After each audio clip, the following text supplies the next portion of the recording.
forever for history. Oh my God! There's no way. Fabiano and smiling. This is immortality stuff. MVL is on the doorstep here. Look at the confidence that he's playing with. It's all over. 12 seconds. G7. Maxime Vachier-Lagrave is the winner of the CrunchLabs Masters. Black simply takes and goes rook d1 and picks up White's bishop, and he'll let his clock run out. Alexander Grischuk. He does it. Wow, 1 second, and he's blundered Duda. He's just gone from winning to losing in one move. This is just madness. Magnus Magic. He's done it again. When you need to win against Magnus Carlsen, not sure what to recommend. This is just knockout. Is he trying for a stalemate trap there? That was so sneaky. Really, y'all don't know this, y'all in danger, I'm a threat. Checkmate in one coming in. These are the last. Oh, and he's losing! And Magnus cannot believe it. He's so mad at himself. Wow, you never see this. Absolute hats off.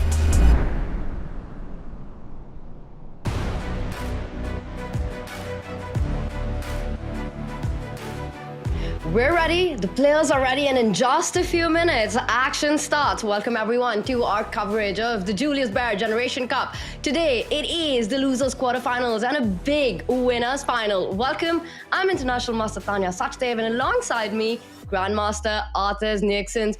Arthurs, what are you most looking forward to today? Hey, Tanya, it's absolutely be a great pleasure here. I don't know. I think it's going to be a great day ahead of us, as you already said. Of course, every single day when Magnus Carlsen, the greatest of all time players, is playing, it's a big spectacle. Again, this free match against Alireza Firouzja. But of course, such big names like Aronian versus Fedoseev, and also MVL and Grischuk. I mean, I don't really know. Which match to choose? It's a good sign when it's hard to pick, and we're going to have all the fun, but the players have got to be feeling the pressure because this is the final event before the season end final. The $500,000 season end final, which has been announced for Oslo, starts on December 17th.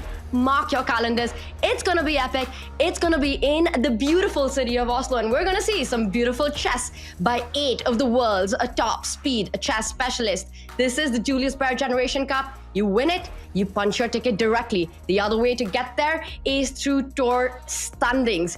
Arthurs, the players have got to be feeling the pressure at this moment of the event. Yes, indeed, Tanya, because some of the players already have qualified for the final stage, and that's why today is going to be very, very important day, at least for some of them, right? So who is going to make it to Norway? I don't really know. I suppose today we are going to find it out. Well, 5 already have. We'll talk about that later, but let's bring up our bracket because 2 players have already been eliminated from the event. We started with 8 players in the winners bracket, and then we saw Maxime Vachier-Lagrave and Arjun Agassi drop down. Now today we see Magnus and Alireza. They've gone all the way through in the winners bracket. You know what, others? Chess is a world of Magnus versus Alireza and speed chess, and we're all just living in it. Now that's coming up later. We start the day with 2 big clashes in the losers quarterfinals. It's Alexander Grischuk versus Maxime Vachier-Lagrave. That's a face-off between 2 former World Blitz champions. A mouth-watering clash, and a lot on the line in the other match as Levon takes on Vladimir Fedoseev. Now, Arthurs, I know the obvious question here is, which one are you most excited about? And I think it has an obvious answer to it. But let me just switch that around. Which one do you think, which matchup, which clash will give us the most fireworks? Actually, Tanya, it's very tough to choose because when I'm looking at these pairs and considering how they played against each other, for example, Aronian in their past matchups against Fedoseev, he was victorious, defeated him in 2 couple of mini matches. However, Fedoseev comes from Budapest with a lot of fresh emotions. So he defeated in round 9 of the Budapest Olympiad Magnus Carlsen. So he probably proved to everybody, most notably himself, that he is not afraid of anyone. He can defeat the best players in the world. So he was leading Team Slovenia in the Budapest Olympiad almost to the medals. Unfortunately, they ran into the Team India in the final round. They lost crushingly with half point against 3.5 points, but he is on fire. But Tanya, I mean, talking about Aronian, he also was on fire. He was playing on fourth board for Team USA, essentially clinching a silver medal on board 4. So both of these players are in a great shape. Couldn't agree more. So Arthurs is excited about Levon versus Fedoseev. Chat, get involved. Tell us which matchup do you think is going to be absolutely thrilling to watch. We've got 3 big ones coming up. Of course, we start with the losers quarterfinals. What's on the line? Of course, it's big prize money, it's glory, but it's also tour points, because that's the way to get to Oslo. You either win one of the 4 events, this is the final one, or you get enough points on the leaderboard to qualify for the Oslo CCT finals. Now there we have it. We've got Alireza Firouzja, Magnus, Maxime Vachier-Lagrave with that tournament victory. They're already through. Jan Nepomniachtchi, he doesn't have a tournament win in this CCT season, but enough points that make him uncatchable. He is going to fly to Oslo. This is where we stand, Arthurs, with our tour standings, with our tour points. What kind of shuffling around are you expecting? What stands out to you in our table? Yeah, I'm not entirely sure. Like I already said, both of Aronian and Fedoseev today, they have very critical matches, and they're desperately fighting for these final 3 spots to Oslo. Probably for some of them, it's not going to be enough only to play well. Some of them might be looking behind the shoulder how their direct competition is playing, so it's going to be fun. It's going to be fun, and a big shout out to Julius Baer, our official wealth management partners of the Champions Chess Tour, for presenting those tour standings and for supporting the Champions Chess Tour. Now, 5 spots have already been claimed for Oslo. Let's take a look. World number 1 Magnus Carlsen was the first to do it with the ChessLabs Masters. Alireza Firouzja with a fire-packed performance in the second one made it through, and Maxime Vachier-Lagrave with his win in the CrunchLabs Masters punched his ticket. Jan Nepomniachtchi, far too many tour points to be caught. He's already through to Oslo, and the newest to join the party with his performance in the Julius Baer Generation Cup is Wesley So, also fresh from his performance in Budapest. Arthurs, I have to say that the Oslo finals are shaping up beautifully. Indeed, they are. So all of these names are household names. Of course, there's true chess legends, and most of them have been over 2,800 ELOs. So it's not a big surprise they have made it to the finals. So I suppose, again, we'll see what's called on for the day. Maybe if I would have to ask you, Tanya, your predictions, what do you expect from the coming matches, Grischuk versus MVL? And Aronian against Fedoseev. If you would have to pick who is a favorite in these matches, who would you choose? You know, it's hard to pick a favorite, but I will tell you, you mentioned that Levon Fedoseev is the one that you're most excited about. I am waiting for the clash between the 2 former World Blitz champion. I think Grischuk versus MVL, that's where we're going to see a lot of excitement. MVL, of course, he's made it all the way through to that Oslo final. He's going to play risky chess. But the ones who need to avoid elimination, this is what they need to do. There is so much on the line in the match that you mentioned, because Vladimir Fedoseev takes on Levon Aronian today, and it's a must-win scenario for these 2 players. They need a minimum finish of 4th place in Division 1 to have a shot to make it to Oslo. And the cream for us, at least, is that they play against each other. So they have to go all out. Let's remind everyone that it's a best of 2. And wow, I have to say, on the screen, Levon looks very chill. He doesn't look really stressed, does it? No, I mean, both of them are definitely thinking about the start of the match. And actually, I check how they have, what they have played against each other.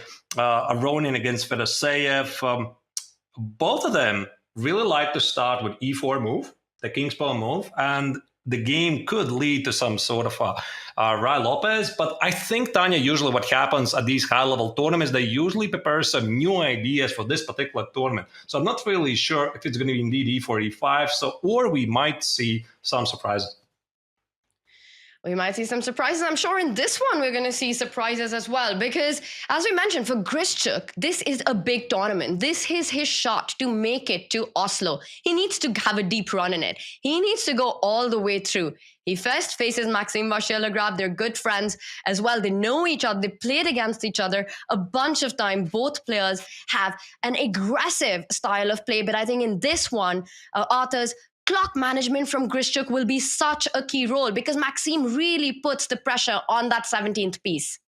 Indeed, he does. And I think both of them are also very principled players when it comes to their opening theory. For example, MVL, of course, is highly principled d4 player, but Black, he likes to play the Grandful, the Sicilian, Najdorf. Grischuk, at the same time, is a big fan of the King's Indian defense. I think, Tanya, these will be the topics we most likely will see in the match. All right, so probably we're going to start with a match of Grischuk against Vachier-Lagrave. These two matches will be played at the same time, so we'll try to simultaneously follow one match and then see with one eye what is happening in the other match, because we definitely don't want to miss any action. Here we can see the players are ready to start the games, and we have Sicilian on the board. We do, and no surprises on that, right? Because the players want to play an open Sicilian, and we see the e6 line, the kind of Paulson-Taimanov setup, knight to c6. We saw some of this happen yesterday as well, and it's the first time that Maxime slows down. He definitely knows what he wants to do, but he's just deciding. Now, I am surprised with this move. I'm not sure where it ranks in the number of popularity, but I would say out of the top 5, bishop to f4 is not one of them, Arthurs. Yeah, bishop f4 is one of the trendy moves, but if you would have to go back a couple of moves, so knight c6, this is the so-called Taimanov operation. I have played it myself quite a bit. I'm a big fan of the Taimanov and the Khan systems, and bishop f4 is essentially the modern trend. So white is not yet developing the queenside knight and is trying to apply some immediate pressure against the weakness on d6. So white is thinking about ideas like knight b5, potentially immediately applying pressure against the pawn on d6. Sometimes there's also an idea like knight x on c6. There you go. Knight d5 immediately asks black questions. How do you deal with the pawn on d4? And if I'm not terribly mistaken, Tanya, I think knight e4 is a positional mistake, because white gets to play queen d4, and there's some problems to protect the center. And we see e5 has been played to stop that d6 pawn from being captured, and white does retreat that bishop, provoking this move. It might look like, to some of you watching, that, hey, you lose a tempo. You take that bishop out to f4, you provoke your opponent to push a pawn, and then you have to fall back with the bishop. But it has a very strong strategic concept, because you get a stronghold on a very key central square. The fight will be now around that d5 square. If black is able to get a break on d5, you're doing great. If white is able to control that square well, white gets the initiative, and it's often the fight for that central square. And Tanya, this does look like Sicilian Sveshnikov, does it not? I mean, this is the kind of opening that was frowned upon back in the 70s, maybe in the 80s. So one of the legendary chess grandmasters, Yevgeny Sveshnikov, brought it into practice, and ever since, the Sicilian Sveshnikov has been one of the most popular openings. With black, it's very sharp, it's very challenging, because black essentially gives up the d5 square. So the positional minuses for black setup are immediately obvious. So what black is fighting for is a lot of dynamics. So I'm talking about moves like a6, knight f6, bishop e6, bishop e7. Sometimes black, even after a6 and knight c3, plays knight f6 and g6 and bishop g7. There's a lot of possibilities here to get the dynamic game. I think this one really promises to bring on the fun, but we have another match which is also extremely important for both players who are fighting for a spot in Oslo. They need a minimum 4th place finish in Division 1. It's essentially a must-win. And before we deep dive into this, that's quite a bit of pressure. And how do you expect the players to cancel out their noise and just focus on what's in front of them, Arthurs? I think they don't worry about it too much, Tanya. At the moment, they're just following their prep. I'm pretty sure that they did very, very extensive prep on their opponents. At this level, it's very difficult to surprise the opponents, so they do prepare some interesting concepts for this particular matchup against the opponent, because you can't really play one single opening at the highest level. And you have to usually come up with new concepts. So here in this game, this feels to be some sort of a queen's gambit accepted. There were a couple of pawns traded at the D file and C file, but with the bishop on G3, Tanya, now that's the setup I don't immediately recognize. And that's the right side of our screen. Fedoseev, aka the big fish, taking on the artist Levon Aronian, who's playing with the black pieces. And perhaps we can just quickly jump into that one. It does appear to be a very symmetrical position, as we can see with the pawn formations, exactly the same. The bishops have been developed at that right spot. But as you very rightly pointed out, that light squared bishop on C8, it's eyeing the B7 square, but it's still a few moves away from getting itself on that diagonal. Yes, it might look like the position's balanced, but white is slightly ahead in development. I like how you put it, Tanya, because this really resembles me one of the perks of playing well the Catalan opening. So this doesn't look like a Catalan, but very often when you trade both C and D pawns, you do get it. So in the Catalan, the light square bishop is on G2, and black has some problems with the light square bishop here. And don't let it fool yourself, dear viewers. Even though you think this is a symmetrical position, and very often the club level players think that, I mean, when there's symmetrical pawn structures at the queen side and the king side, probably it's equal. No, it really matters how active are your pieces. And I really like here white's chances, Tanya, because Vladimir could play something like bishop d6, trade off the bishops, potentially put a king on e2, and then in the long run exploit some problems that black has with the light square bishop. Point well made, because it's one of those positions where you're happy as white that you haven't gone short side castle and your king is still in the center, because that e2 square is where it belongs. It's on the center of the board. The rook from h1 will join the party from d1. So the pieces are just ideally placed. First, Fedoseev stops any advance on the queen side. b5 is for now not on the agenda, but Levon still has to find a way to get that bishop out, to get that knight out. Indeed, he will. Also, I think it's a good idea to explain why king e2, why not short castle, because I have often believed that one of the only reasons why it's actually advised to castle short, dear viewers, is that you have to bring the king to the safety and to connect the rooks. So that's why very often in those queen's gambit etc. positions, even though this actually was some sort of a London, you can safely play king e2 because there's no queens on the board, and you also connect the rooks here with this move and keep the king closer to the action in case a lot of trades happen in the following moves. It's fair to say that this, you can't really call it as, anywhere close to a big advantage for white, but white has got that slight push and can try and grind this out. It's going to be a grind like a grandmaster for Vladimir Fedoseev. Will it be enough or not? We will find out. But I have to say, let's bring up our bird's eye view, artists, because there is very different dynamics in the other matchup with Grischuk playing with the black pieces. We saw the Sicilian, that's the left side of our screen. A bishop trade has been offered to try to take control of that d4 square, which Grischuk wants to land a knight on. Now, usually in the Sicilian, if black is able to trade off the dark squared bishop, it favors you a lot. And Grischuk should be happy with the way the opening has progressed. I completely agree. I think this is an opening success for Grischuk. So at the moment, what we're seeing, what the Frenchman is trying to do, he has set up the so-called Marozzi bind. So Marozzi bind is one of the most famous pawn structures that you can see in many openings, starting from all kinds of Sicilians, even English opening. Here we got it from whichever this was, Taimatov, then it transposed into some Sveshnikov, and now we have whatever is this on the board. But yeah, so what white is trying to do with the so-called Marozzi bind, the idea is to squeeze the opponent out of life. So white played these pawns on c4 and e4 to make sure there's no breaks like b5, d5, and potentially even f5 on the board. So MVL is like, okay, fine, you got it. You're going to trade the dark square bishops, but in the long run, your pawn on d6 is going to be a problem. Is he right? We'll see. You've pointed out all the strategic concepts, but perhaps there's even more, because It also looks like Grischuk has got some concrete ideas in the position. That last move of the knight jump to b4, it has a direct threat. Yes, the bishop can fall back, but guess what? The other knight can jump forward to c5 as well and start threatening a knight d3 fork. I think there are questions that Maxime will have to answer. He's about 2 minutes ahead on the clock, but it looks like Grischuk has managed to create his play. Others, I would be considering knight c5. Do you think that's on Grischuk's radar right now?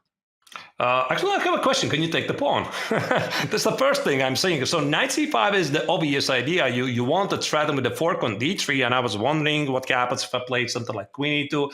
But the question is, can you play bishop takes on c4, knight takes on c4, and rook takes on c4? So I suppose this is not a blunder, obviously, because these guys at this level, they never basically blunder anything, at least so early in the game. So I think what Maxime is doing here, unless there's some tactics, Tanya, that I'm not seeing, this is probably a positional pawn sacrifice. Really interesting. And I was so fixated on the idea of knight getting to d3 that I didn't even realize the c4 pawn is hanging, and it's been picked up. Now a3 comes in, knight has to fall back to c6. Yes, there's compensation because white has got this beautiful control on d5, and that bishop from b1 can shift its diagonal and get to a very active one. Bishop to a2, hitting that rook. And guess what? You don't have too many squares. You will be forced to trade on e3 and try and put that rook on d4. Indeed. So what here Maxime is claiming that, okay, he's down a pawn, but he definitely has some compensation for the controlling the long diagonal. The pawn at d6 also could be a target. There you go, knight c6 is played, bishop a2 is an easy move. But Tanya, I really suspect this is probably part of the prep, because I cannot easily imagine that Maxime would just come up like that with only 7 minutes, with 7 minutes on the clock, and spend basically no time, that you easily sacrifice a pawn and then just hope, whoa, rook d4, wow. Now that's something. That's a puncher.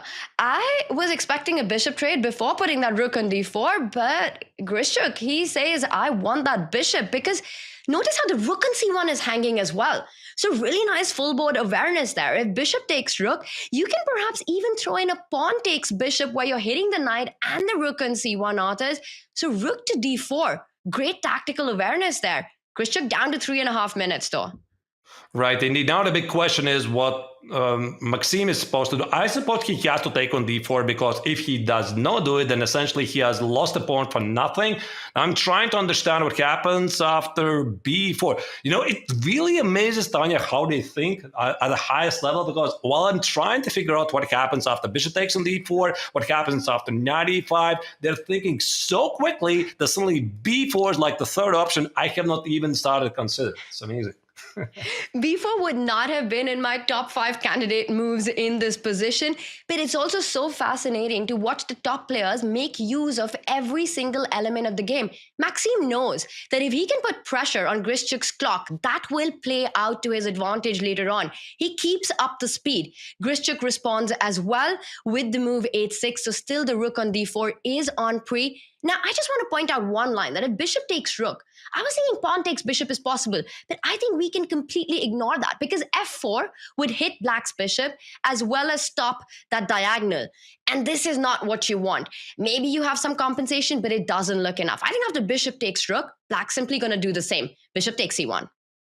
Indeed, that's what it looks like. Now, also the pawn on a3 in some lines is under attack. So queen takes on c1, knight takes on d4. Now you see, you couldn't play knight e5. There's some fork ideas on e2. And at the end of the day, White is simply asking himself the question, what do I have for the sacrifice pawn? I would say not much, really. So here the Frenchman desperately needs to come up something to prove whatever he has. I suppose he has this active bishop as a compensation, but more than that, I wouldn't really say so. It's a really fascinating position. Now, Maxime going b4, the move earlier, it seems to me that he's got b5 on his mind at some point, trying to create some play on the queen side.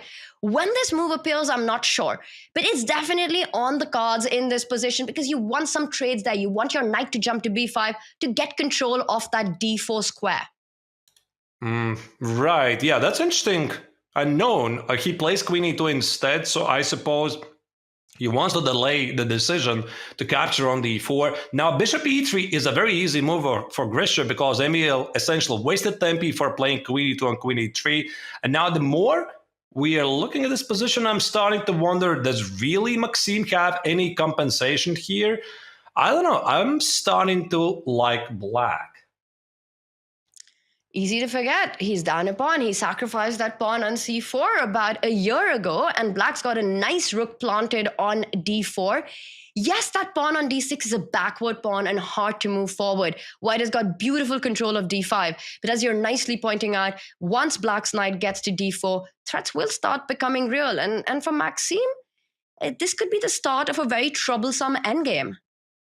Indeed, I think rook d3, knight d4, with the idea to play rook takes on c3 and a fork on e2 would be a very nice trick, but it directly here has a reputation with bishop c4, so probably this trick is not going to work. So if I'm playing here as black as Grischuk, probably I'm trying to do something with this long diagonal, so I would be thinking about moves like g6, king g7 to bring the king away from the pin, then maybe play f5, knight f6, try to apply some pressure against the pawn on e4, and at the same time, Tanya, try not to blunder the rook on e4 because it's going to take just one move, something like knight e2 combined with bishop c4, and you can say to your rook on e4, goodbye.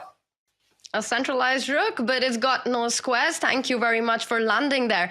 And I saw a feature chat that the clock will play a very big role. It's Alexander Grischuk. The clock always plays a very big role here. He's under 2 minutes. He's up a pawn. Black's done everything right. Grischuk now wants to get that other knight into the game. He's eyeing that c4 square. So your idea earlier, the one that you mentioned, rook d3, now that white doesn't have bishop c4, Grischuk really wants to land his knight on d4. I imagine he wants it desperately, so this knight d6 actually deals with his bishop c4, and typically I think how some of the greatest players get to those moves, knight b6, that seem to be invisible, they just formulate the right idea. So he's thinking himself a move before. I cannot play rook d3 with knight d4 idea. Why? Because there's bishop c4. So Grischuk asks himself, how do I improve the idea? I have to take care of the c4 square. How do I do it? There you go. Knight b6 is on the board.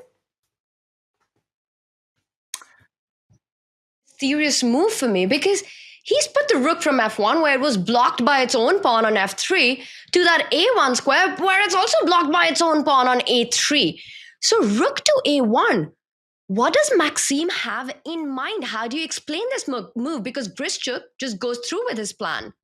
I think he just wants to protect the pawn on a3 in some lines. Let's say, indeed, after knight e5, there's going to be a trade on d5. And then if this happens, the pawn on a3 is under attack. But this marks as a question by the engine. So the big question is, what happens after rook takes on a3 and, for example, knight b6, knight b4? There's some lines that you have to calculate immediately. Also, the knight d4 jump, Tanya, Grischuk's original idea now is a possibility.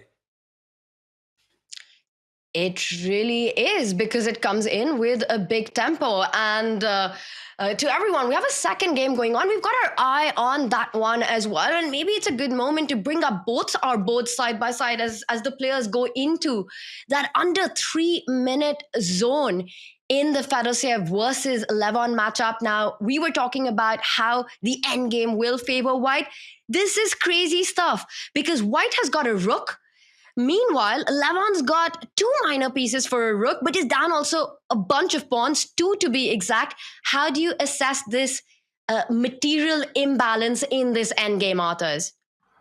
Well, it is incredibly difficult to evaluate, especially with so little time on the clock. In theory, Tanya, obviously, 2 minor pieces against the rook, they're stronger, but 2 pawns and the rook, especially when it comes to an endgame, they should be stronger. So I think it's a good idea to think about in the long run, the dream position for white. If white is going to manage, for example, to trade the rooks, trade a pair of knights, and somehow push forward those 2 pawns with the strength of the rook's help, then white is definitely better. But what I'm really afraid for Fedoseev here, Tanya, is that those pieces that black has, the knight on f6, knight on e7, the bishop on d5, they look really menacing, and black suddenly is very active. Indeed, rook c2, knight e4, I start to like Levon's chances a lot.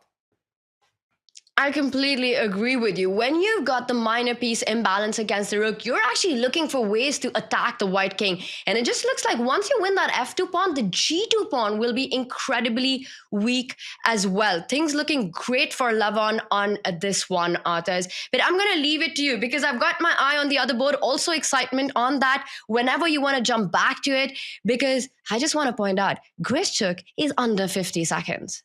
Oh, Magnus, then we immediately have to go to that game as well because Grischuk, of course, is a notorious time trouble player. I mean, some people like the joke that Grischuk needs to get down to the last 30 seconds. Then he really starts to play. He uses his time as much as he can in the opening phase. So he's a notorious time scramble, mostly in the classical chess, but he's an amazing blitz player, former world blitz champion, and he knows how to make these decisions precisely with only seconds on the clock. G4, wow, huge move. One of those decisions as you're talking about. How incredibly fascinating it is that one player for whom time trouble is almost like a disease. We see him come under time pressure every single game, is the world blitz champion.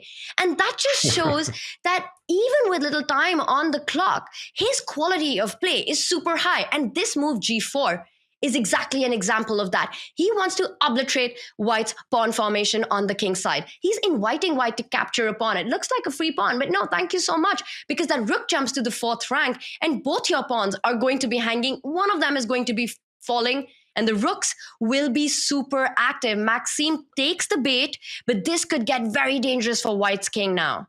Indeed, a lot of pawns are under attack, so White is dreaming about organizing some counterattack on the 7th rank. I mean, 2 rooks on the 7th rank, usually this is a very bad news for the defending side. However, here Grischuk always can play rook takes on g4, not only snatching the pawn, hitting the pawn on g2, but also defending the pawn on g7. Are we going to see repetition, Authors? Oh, really? No, I don't think so. He's just repeating the move. Rook f4 is a draw. Rook f4, I think that's just 3 times already. Oh, wow. Actually, I'm quite a bit surprised because rook takes on g4. I think black should definitely play on. He has, at the moment, an extra pawn. So I see no reason why black should repeat a position here. I'll be surprised if this is going to be a draw. Wow. That's it. It is. With 14 seconds, he decides not to continue. The clock tells again for Alexander Grischuk. And Authors, I have no doubt that if he had a few extra seconds, he would have continued and tried for more in this one. I'm really surprised, Tanya, because I felt that this position required for him to continue. All right, he was pretty happy with this. Maybe the match strategy for him was that he has to start peacefully the first game with black just to get in the rhythm. But let's continue with the game of Fedoseev against Aronian. What is this mess on the board? Who is even playing this for the win?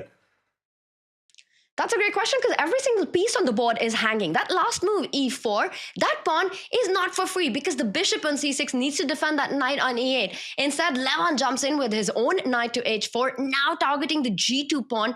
Rook takes pawn is a big threat on the board, but Fedosev's rooks are also incredibly active. Ivalbar says it's equal, but I don't think that matters because every move in this position is a high responsibility move. This definitely is not going to end a draw. I think somebody's going to get checkmated here. I just can't really tell who it is because White could easily play, for example, 97 rook e8 is almost a mate immediately. Same applies for black. Think about moves like rook takes on g2. If possible, bishop e4, remove the rook, and there's definitely checkmate somewhere in there. We are going to see. It just takes one blunder, and there you go. It's very easy to make a mistake here. I'm with you on this, that it's an objectively equal position, but a draw is the least likely of the results of the outcome. Now, rook takes pawn on the board, king to h1, but that knight on d5, a menacing piece as well. White has got a deadly pin on the 8th rank. And both players playing on seconds. But Others, do you see any idea of an immediate blow? Because 8-7 has just been picked up, and apparently the most obvious move is a bad one.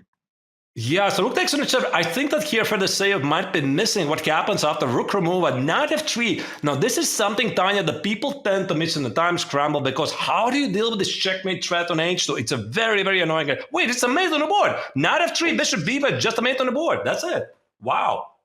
Checkmating patterns, and it's being played out. Levon Aronian is about to checkmate Fedoseev, and he does it. The king moves to h1. Rook h2 would have been game over, or the bishop checkmate. Levon takes the early lead in a very crucial match in the race to Oslo. Wow, that was indeed, I kind of called it that this game is definitely not going to finish in the draw, Tanya, but I didn't really expect that it's going to happen like that, like in 3 minutes. It just once again proved that this was a very, very tense game. You just make one mistake and that's it. You are punished at this level mercilessly. Both players going for each other's king, but it was Levon who was the king in the end of that one, which means Fedoseev has to win the next game on demand. He will start with the black pieces. It's not going to be an easy task. You mentioned Fedosev's form playing for Slovenia in Budapest. The other guy who was an incredible form was Levon Aronian, who won an individual silver as well as a team one. And meanwhile, in the other matchup, the score remains level. It's a draw in their first game, so a second one could either be decisive or we might be headed towards an Armageddon. Some big moments in both the matches, Arthurs.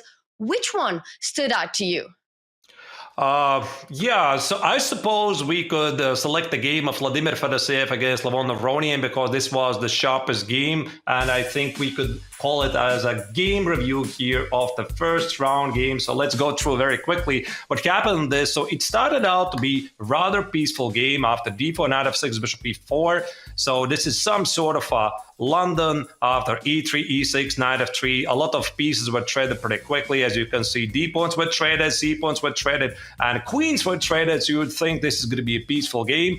However, no. If the players are interested to spicy up, they usually find ways to do it. So bishop d7 here, Aronian found a way to solve the problem of the so-called last bishop. We didn't here really see the next moves from this moment. So knight e5, bishop e8, bishop b3, b5. So the position was pretty level, and yet at some point the players found a way to complicate the game here. After knight e3, the position was still in balance, and after g5, knight takes on e6. This was a very, very brave move by Fedoseev, sacrificing the piece for a rook. Two minor pieces for a rook and 2 pawns. Bishop e6, bishop takes on c8, and now important bishop c4 check, intermezzo check, king f3. Tanya, actually this feels already like a mate on the board, except it was not. So there was a very, very crazy scramble from here this moment. Both players were trying to attack their kings, and then came this critical moment. Rook takes on f2, rook d8, knight e8, e4. Very, very difficult to follow what even is going on here. Both of the players are trying to checkmate, and here came down the critical moment where Fedoseev apparently had to go for a draw. So the correct move here, Tanya, was to play knight f6 and threaten to repeat the position. Actually the same mating net, so black cannot really go to h8 in the end. For example, rook takes on b2, here king g8, knight f6, king h8 would be a mate on the board. So instead here Fedoseev made a mistake, rook takes on h7, rook b2, and I think he simply missed. After rook takes on b2, there's knight f3 and checkmate, so here after knight f3, he simply got checkmate. Beautiful coordination in this game by Levon Aronian of the minor pieces with the rook to create a mating net in the endgame. And for Levon, let's not forget, yesterday he was so close to defeating Magnus. He had to find that one move, king to f7 in that endgame, but this endgame he played flawlessly with little time on the clock. Very impressive stuff. Absolutely, indeed, and we can already see from our cameras that the players are thinking about their next game, their opening choices. Here's Grischuk in a very deep think. Not really sure he had his smoke. I mean, this is what I saw yesterday. In his crazy matchup, he was running out to have some smoke and try to reset before every single game here. The Frenchman, Maxime Vachier-Lagrave, has some probably coffee. I don't know, what do you drink before such a critical game, Tanya? What are the drinking choices? Well, we see everyone has their own, whether it's tea or it's coffee, or for a certain world number one, we've often seen him go the orange juice way, but right now they need to get all the energy that they can for this next round. For Fedoseev, it is a must-win game. It's a must-win match for these two players because Oslo is on the line today for them. If they want a shot, they need to beat their opponent. For Fedoseev, he starts with the black pieces. What kind of strategy are you expecting from him in this final rapid game? I think he is right now reviewing his strategy because obviously you are expecting something before the start of the match. You have some ideas, and now you start the match with a loss with the white color. So what do? So there's always a backup plan. You have a plan A, plan B, plan C, etc. So right now, maybe he's thinking, okay, originally my plan against Aronian with the black color was to try to play something solid. Now I have no way to back down. I have to play something really sharp. So what is it? I'm not really sure, but definitely, Tanya, I think it's going to be something very provocative because Fedoseev has nothing to lose. He has to go all out, and that in some ways is a, I don't want to call it pleasant, but sort of situation to be in, because you know you can't take a safety first approach. If the first opportunity you get to create a chaos, even if objectively it's not the correct decision, you need to take it. So this is the final game between these two players. Meanwhile, the other match, it's still level. Maxime managed to hold a difficult game at the end. Impressive stuff by him. Down upon, finding his compensation, proving it against Alexander Grischuk. The clock played a big role. And then this one, Fedoseev looking away right now. He's looking into the future about how he wants to start. Are we expecting the King's Pawn opening by Levon?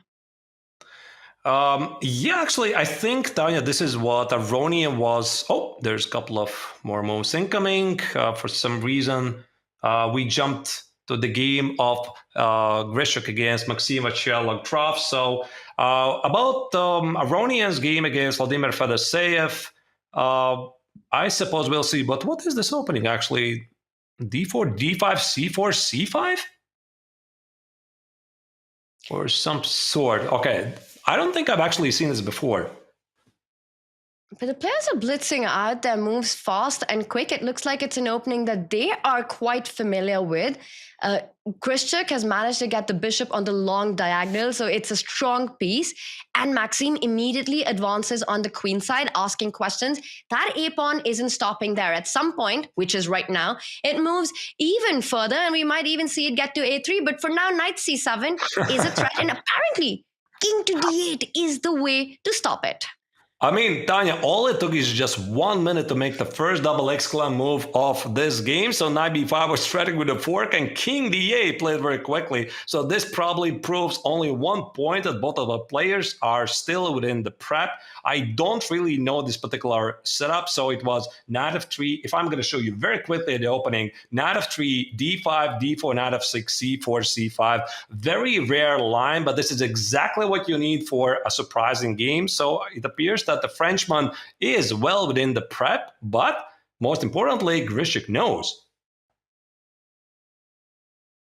All right. Absolutely. And Grischuk now takes a think after Maxime develops the bishop to e6. I would think you really want to get your rooks into the game as quickly as possible. That knight in the middle, you want it to be better placed. Meanwhile, Maxime, yes, he's prepared. He knows what he's doing. But it looks so odd as well. It looks like one of those prep authors which you use for this one game, for a really critical game, because you know the next time you will not have the same power when you play like this with black.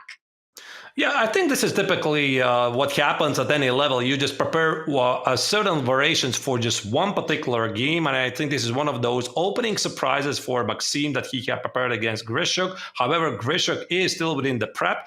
Bishop c4 marks as a potential miss. However, Tanya, for me, this looks like a perfectly normal move. Drive away the annoying knight from b5 so that you can safely play something like king c7 or bring the bishop on d6 and finally complete your development. So the engine here gives some advantage to white. I'm not really sure why, because it seems that black has done nothing wrong and probably can complete development with moves like bishop d6, king e7, rook d8, rook c8, see what happens.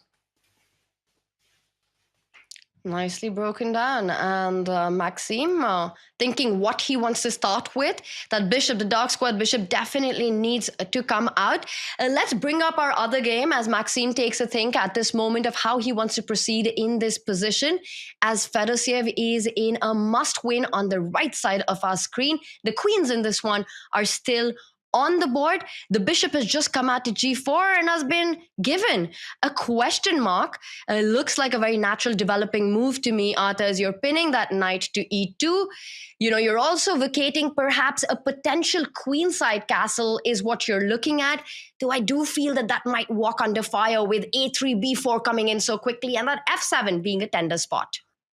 Yeah, indeed. So here Black chose to play the Scandinavian defense, which is a very, very sharp combination given the fact that Fedoseev has no way to back down from this moment. He needs to play with the black color. This choice is perfectly understandable.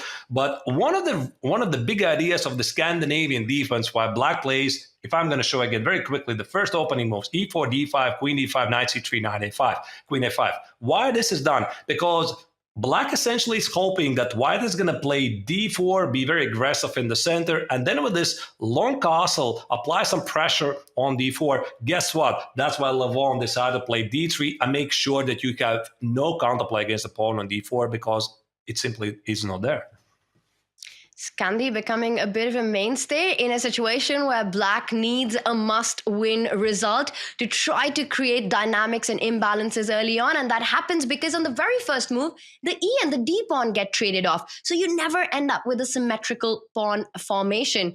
Now we see some moves have been played. And after that last one, I don't believe Black's king will find safety on the queen side. Eventually, short castle is what I am expecting right now. Queen to f5, there's a direct threat on that bishop on f4, traded off, lots of trades, but given the mat situation, that should favor Levon.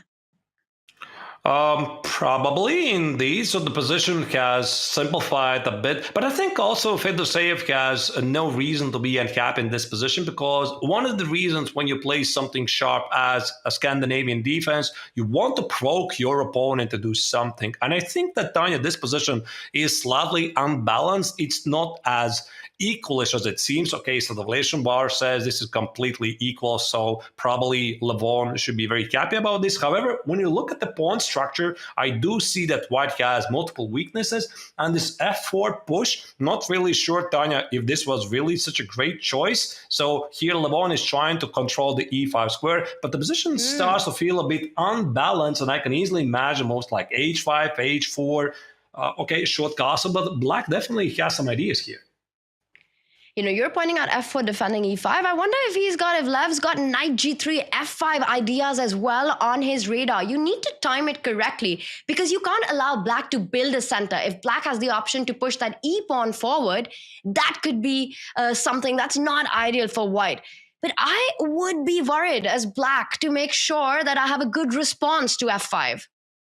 That's a good question indeed, how to deal with this. You know, actually, this is one of the reasons, Tanya, why I really like Levon, because he is not backing down from a big fight. And if Fedoseev comes at him and says, let's go, let's have a big fight, Levon is like, okay, you got it. Okay, let me play something like f4 and knight g3 and f5. Even though I just need to join this game, you got it. Let's make it interesting. I'm a huge Lev fan as well. And at the closing ceremony at the Olympiad, the Indian men team and the women team were sitting together, and Levon came and he congratulated the men team. And I was very upset that he didn't come and congratulate the women team, but he eventually did. And that just made the Olympiad closing ceremony even more special for all of us. And it was Gary who said it, right? That the chess world is a better place when Levon's playing well. And we saw an incredible performance by him in Budapest. And right now, things looking good. He's leading the match. He's setting up those creative ideas that he's so known for. Queen to h4. You know, when your opponent plays these kind of moves, even if there is no direct threat or an attack to your king, psychologically, it becomes a factor because you're always watching out for ideas like knight g3. You're always watching out for rook lifts from f3 to h3. And I wonder if it might be time for Black to consider a queen trade with queen to g4. But once again, if the queens come off the board, the winning chances for Fedoseev perhaps drop down. Maybe. At the same time, he might organize some counter-strike at the queen side if the knight from e2 goes away. So Fedoseev already is prepping to play knight e4. But I really like this move h3, Tanya, because here Lev essentially says, I don't want to trade queens. So in case here, instead of h3, if Levon would have tried to play knight g3, this would allow Fedoseev to checkmate white queen with queen g4 and then just try to play it a slower game at the queen side where white has already committed some weakness weaknesses. So here with h3, Levon is trying to spicy up things. And then I don't really know if it's going to be knight g3 or maybe even some spicier move like g4, knight g3, f5, get away the pawn on e6. And if the pawn is gone, then the bishop on b3 might actually join the game with a lot of action. There you go, g4 is on the board. G4 for the score. And this is why.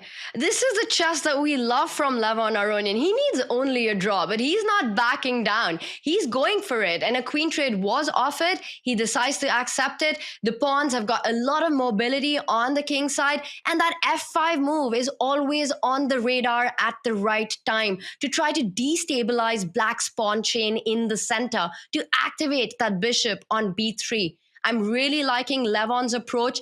He played actively to get into an endgame where he's the one who's pushing.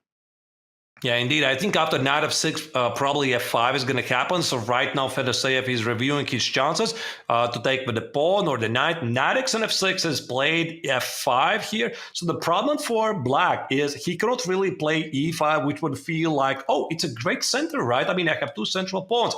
However, after g5, you're dropping the pawn on d5, which is not well defended. So here, Fedoseev is attempting to generate some targets at the queen side. So Agent here, Tanya, marks this as a mistake. To me, it looks perfectly human. Very human and a very practical choice. When your opponent is playing on one side of the board, you want to create activity on the opposite flank. He's trying to create his own set of weaknesses here, Fedoseev, forcing Levon to take a decision. To me, the decision seems to be around pushing that B pawn forward. He first decides to trade on e6. You never really want to open up that A line and create a target for yourself on a3. Oh, actually, now that I see where's the problem with Black's position, because after f takes on e6, there's going to be b5, as you already said, knight e4, oh, even rook e1. Rook e1, that's a mysterious move. Why not b5 and knight e4? I felt that if I'm going to go back here, after b5, knight e7, knight e4, I felt that there could be problems for Black to defend the center. Now play rook e1, and if Black plays e5, you can start to bother the center with knight f3, g5, rook e1. This made a pretty easy target. Levon played very quickly, rook e1. Probably still a great move. I loved your suggestion, though. That knight on d4 looks amazing, and if allowed into f5, thank you very much for getting that knight there. Rook e1 still eyes that e6 weakness, and the knight from e2 can jump to f4, b5, always in the air. But the big question here is, what happens if Black snaps up that pawn on b4? Not giving the time to go b5. Pawn takes pawn, knight takes pawn. And I'm guessing Lev still wants to jump in with his own knight to d4, trying to win that e6 pawn eventually. And I think we're going to see this line being played out. Yeah, the problem also here for Fedoseev is that, okay, he's going to equalize the position with knight x on b4, but he needs to win this game. That's why here Aronian has much better situation, because he can play with a draw in the pocket. He can make the choices that give him an equal position, risk-free position, and it is Fedoseev who always has to find ways to complicate a position, and this is such a difficult position to be in. It's a real tightrope to walk on, because how much risk can you actually take? Because you could just end up busted in this endgame. And the more risk Fedoseev is taking right now, we see his position is getting worse, because that knight on a5 right now is out of the game. And the computer's pointing out the best move. I'm already looking at that knight from e2 jumping onto d4. Whenever that happens, others, it's going to be very difficult for Black to actually hold on to that e6 pawn, which is the key pawn to defend the d5 pawn in place. I think here Black is just collapsing, to be honest, because now there's knight e4 and some sort of a tactics on e6 immediately are about to happen. Easiest sacrifice of all time, rook e6, bishop d5. So here, of course, Fedoseev immediately spots there's a problem to defend the pawn. He plays knight b7, rook takes on e6. Oh, that's just a beautiful shot, Tanya. Rook e6, knight e6, you're going to take on a2 because there's a very cute checkmate on the board. That's it. I think with this, Levon basically is going to win not only this game, but also the match.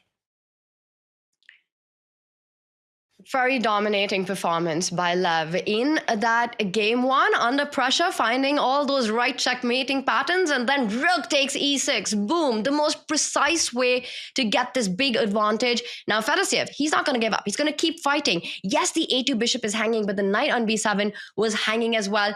This is 2 pawns down. Black's rooks are far away from getting into that activity, and Lev keeps chasing that knight, which is running out of squares, gives itself up, is going to pick up that rook on a2, but I don't see a way for Fedoseev to make a breakthrough towards white king. Too few pieces, Arthur. Yeah, indeed. So here, the knight on h5, look at this. It was pretty funny that Fedoseev had the knight on a5, which was out of the game. Now, the second knight is also pretty sad on h5. White could always try to double the rooks on the 7th rank. The pawn on b6 is incredibly strong. So here at the moment, Levon is just thinking about how do I finish off the opponent, make sure I'm not falling for some tricks. So the tricks could be, I don't know, allow black to double the rooks on the second rank, but how do you do that? Double the rooks on the second rank, bring the knight on g3 and pray for a mate, but the king here on g8 is so weak, I don't think, Tanya, this is ever going to happen. And to top it all off, Fedoseev, a draw isn't enough. He needs to find a way to win this game. That b-pawn is marching up the board. Now Levon wants to even trade off the final pair of rooks to make sure that there's no stress on that white king. The h3 pawn, a little tender, and I'm just wondering if Lev will actually challenge the rook on the second rank. The computer points it out. Rook 1 to c2. If you give a check, you can keep challenging that rook back and forth, do a little yo-yo, just giving no stability to black's pieces. And always, you don't care about the h3 pawn. You don't care about the d3 pawn, because that b6 pawn is worth 1,000,000 pawns. I think also rook c8 makes perfect sense. This is one of the reasons why Levon played rook c1. He just wants to simplify the position, and right now he's precisely calculating what happens after rook c8 here, king f7, rook c7, b7, knight c6, and maybe the best case scenario here for Fedoseev is somehow to force perpetual check. As you already said, Tanya, these pawns on h3 and g5, they don't really matter. Okay, the agent here says that this is a mistake. Again, it's very important to remember that the Aronian needs just a draw, and probably the engine here is finding a repetition somehow with knight h3 or takes, king f7, king f8. So pretty sure that we're seeing the final moves of this game. Very practical decision, and it looks like Lev is on the way to a match victory. Let's bring up our bird's eye view, because the other game is also heating up. Well, it's also an endgame, as we can see, a level 1, but still, again, a lot to play for. Now, White has an extra pawn, is offering a trade, but for some reason, our evil bar, as I would like to call it in this case, says that this is balanced. Yes, it's the opposite color bishop complex, but definitely Grischuk is going to play this out till the end with that extra pawn.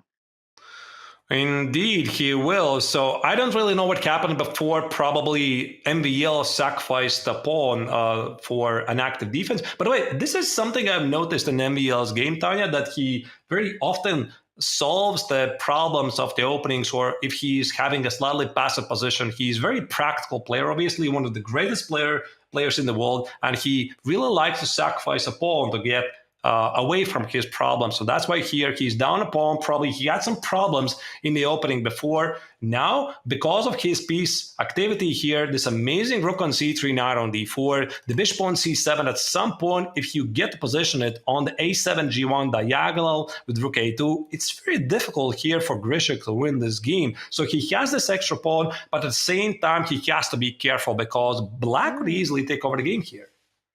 And that's always so impressive about these top players. It's always piece activity and initiative over material. And that rook on c3, which you called awesome, it's going to get even more awesome on that second rank once it lands on rook. Once it lands itself on c2, the e-pawn pushing forward to e3 becomes a big threat.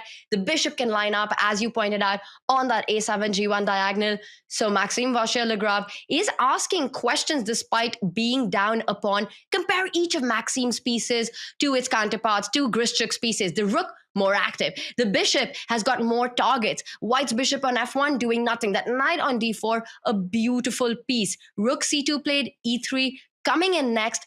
Yes, White can give a check on c4, but I don't see a follow-up after that. Maybe that's the path. Knight c4, knight e3, but you lose the a2 pawn then. And rook b2 perhaps to draw away the rook from the second rank. So king c5 is a nice move. And if white is not going to play rook b2, I think here Grischuk needs to be very, very careful. Although now that the knight on c4 does take care of the e3 push, can he afford to play a4? Black probably is going to position the rook on a2 because that is one of the common practices. You want to position the rook behind the passed pawn. No, rook c7. Here Grischuk has a different idea. What are the chances that we get an Armageddon in this one? Probably tough to say at the moment. If I would have to choose, Tanya, somebody's side here, I would go black. I don't know, for some reason, because I really value the initiative in a time scramble, and black is attacking at the moment while white is trying to solve some pretty difficult problems, meaning at the same time, he's trying to figure out how do I push forward the a-pawn, how do I deal with his e3, f4 threats, etc. If you go king g1, there's knight f3 threats, and when you get to the time scramble, you start to see all kinds of ghosts. And by the way, also at some point, there might be bishop g5 and e3, so it actually could repeat right here. Bishop c7, rook b7. I wouldn't be surprised. All right, we might be headed into Armageddon in this one. Meanwhile, Levon on the brink of match victory. Let's jump into that one. We saw the feature chat saying that they predict a Fedoseev, but I don't see him saving this match at the moment. This is the live board. Levon's got an extra rook. Yeah, there's a saying, nobody has made points by resigning early. So here, apparently this is what Fedoseev is doing. However, a rook is a rook, right? So I suppose it's going to be enough.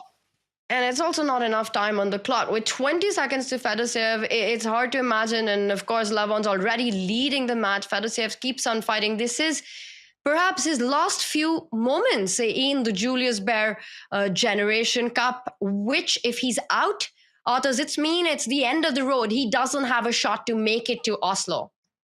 He doesn't have it, and it's also great news for Aronian, right? Because also Aronian is fighting. So yeah, Aronian lately is really in a great shape. As already mentioned earlier in the broadcast, he played in Olympiad for board 4 for Team USA, got the silver medal.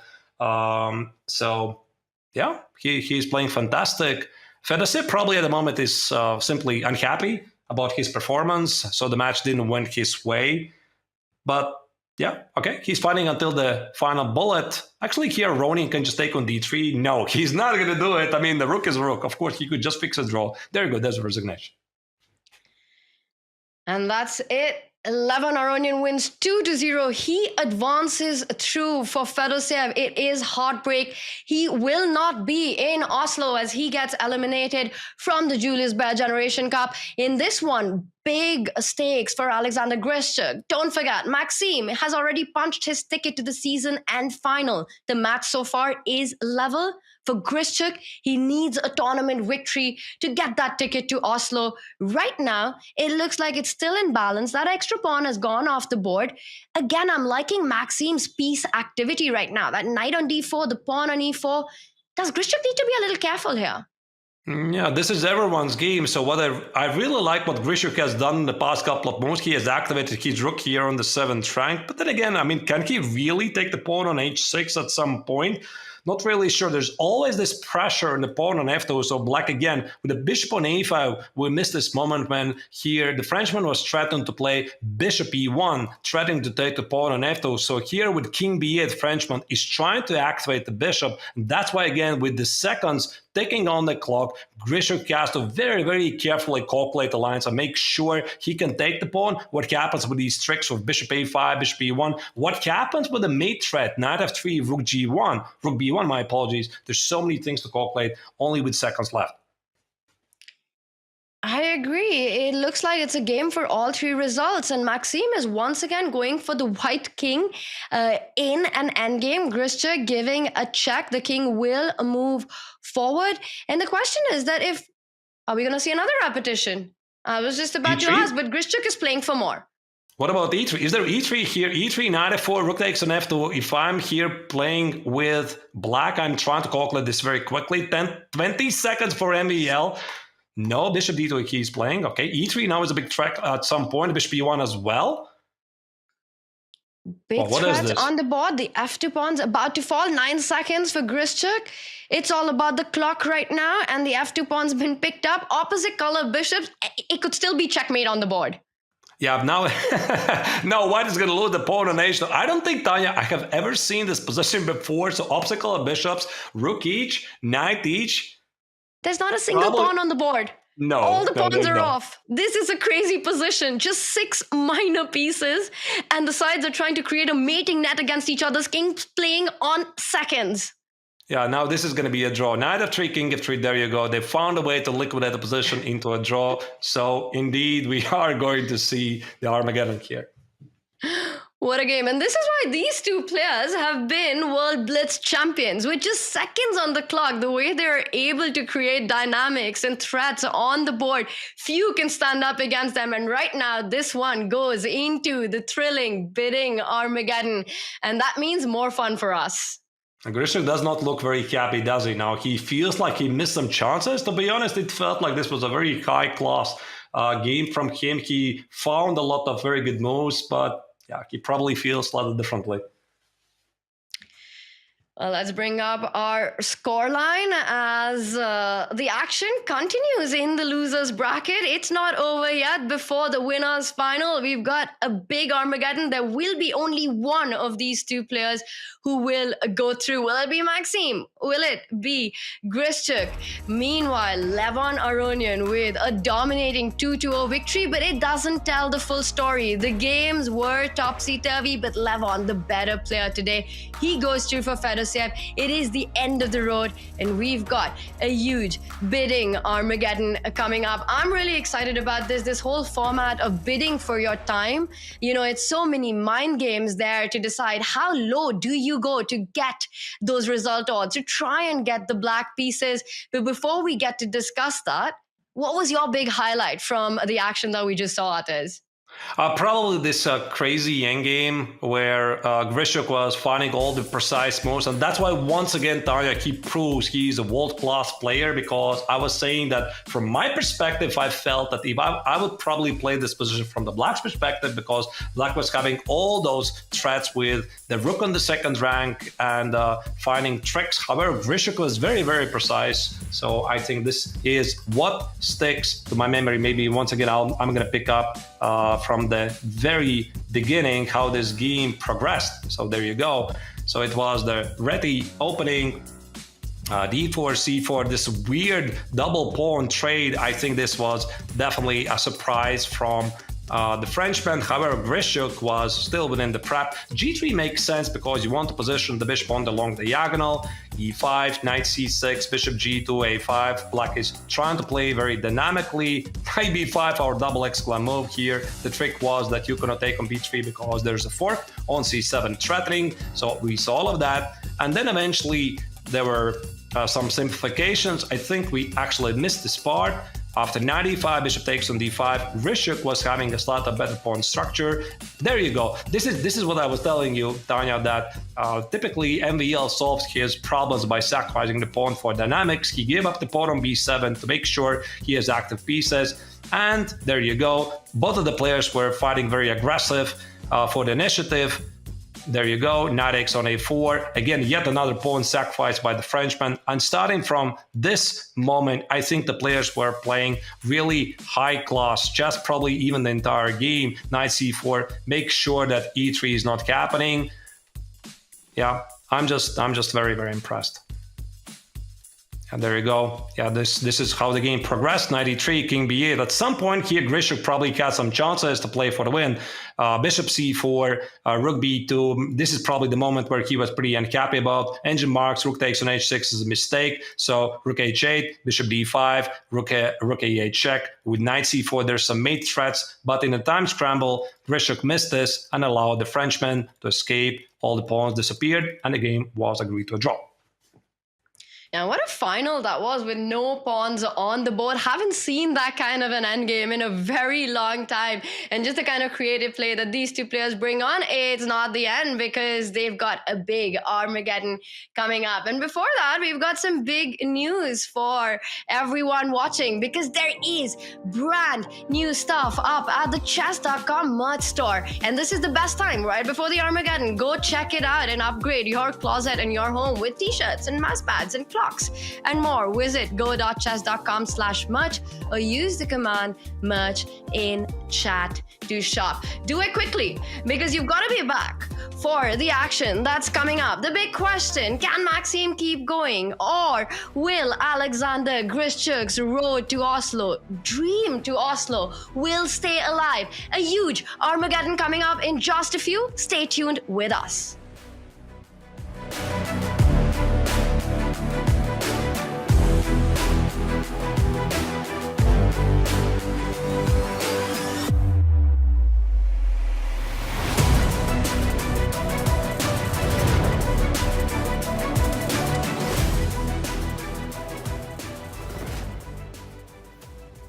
Great time here, right? Yeah. You enjoy the commentary? We pulled you on the couch today. You finally got on the couch. Last cookie. No, it's my cookie. Anish, this is my cookie. I worked all week for it. It's my cookie. I told you, right? You did say you wanted it right before you got here. I didn't hear about that, Danny. You both want the cookie down? Yeah, of course. Yeah, how are we gonna send Okay, it? who's higher rated? I didn't know you guys act so bad. It's such terrible acting. Things you do for money, I mean. Right, FIDE rating. Who cares about the feeder rating? No one cares anymore, man. Okay, let's settle this on the chessboard. Let's go. All right. Okay, I just no. Okay, so that period, I needed money, guys. That period, I was desperate. You're clearly not born to act. I lost the semi-final of GCC, so I really need money at the time. I just heard the news. I have another child incoming, and then Daddy, he offered me to make this video, and I was like, how bad it's gonna be. But that doesn't justify the bad Yeah, I acting. know, it was terrible. Like, terrible. My cookie? My Yeah, cookie? no, okay, the script was amazing, but the acting just ruined everything. Yeah, script also, right? Let's set the clock. Let's settle it on the clock, yeah, for a cookie. Oh, you guys are gotta be kidding me. Switch colors, play again. Again, a draw, I guess. Yeah, that was a joke. How did you like the scripted though, Queen? We scripted the final combination. How did you like it? Cool, huh? Some nice touch, classy. All right. Just like the script, I think the combination. Rock, paper, scissors. Yeah, but the final scene is really bad. Let's go. The happy ending, so-called. Oh my God. You guys are hopeless. Okay, we're arm wrestling. Let's go. 3, 2, 1, go. Come on, Fabi, we just did a bunch of push-ups. You guys, this is insane now. It's a cookie. We're taking it to Twitter. Twitter battle? Most likes wins. This is so It was rehearsed! It was rehearsed, okay? It was rehearsed. so cringe. I think it was the highlight of the video. So cringe. It's extremely cringe. Look at that chicken. Look at that. Can I please have a cookie? Yeah. There you go. Thank you. You want it? Awful. In my head it was better, Awful. No, I told you. Has Sopiko seen this? It's so cringe. Okay. I'm not doing No, I'm not stooping this. this is bad. For cookie. This is bad. I think we should watch this again, the video. No, enough. No. Oh, can I please leave? So bad. That's why I have a Chess.com contract and you don't with it. At what cost?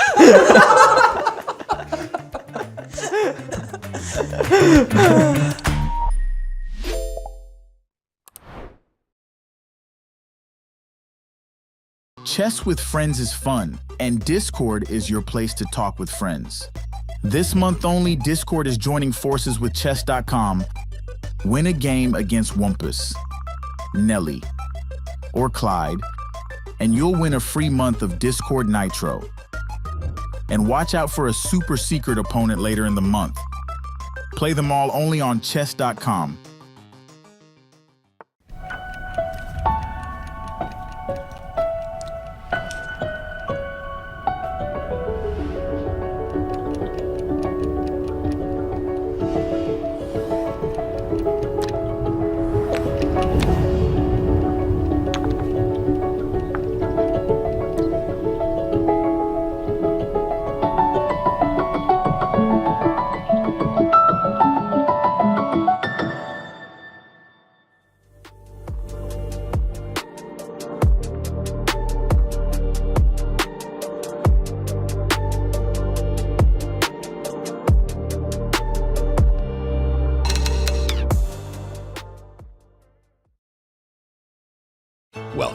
most exciting format in chess, Armageddon. The ultimate tiebreaker. Armageddon grants white more time on the clock, but in return, white must win. A draw secures black the match win. White starts with 10 minutes, and each player submits a confidential bid with an amount of time they are willing to start with. Lowest bid gets to choose their color, usually black, and those coveted draw odds. Let the Armageddon commence.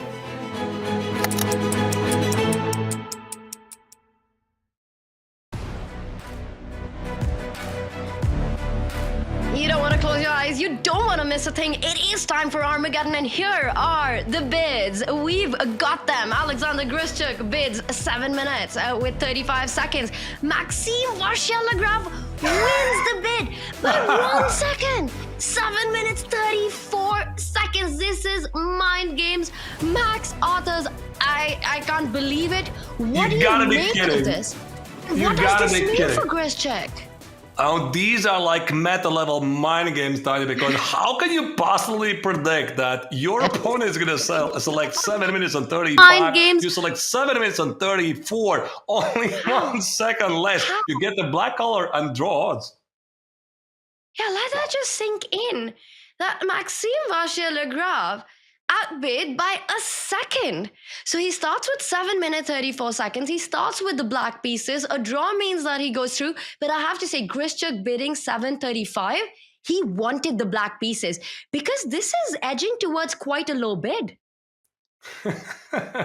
Indeed, it is. So, yeah, at the moment, you can see both players are getting ready for their games. You can see the satisfaction in the face. So I don't think I've seen something like this before. Have you, Tanya? I actually have. And it was at the Champions Chess Tour. And if I'm not mistaken, it was Magnus Carlsen outbidding Hikaru Nakamura by a second. And he did that and he went on to win the match because it plays such games with your mind as well. Yeah, but it was something like 59 seconds and 58, right? So this is more specific. I mean, it's 35 seconds and 34 seconds. I mean, how do you get there? Unbelievable. All right. The players are getting set right now.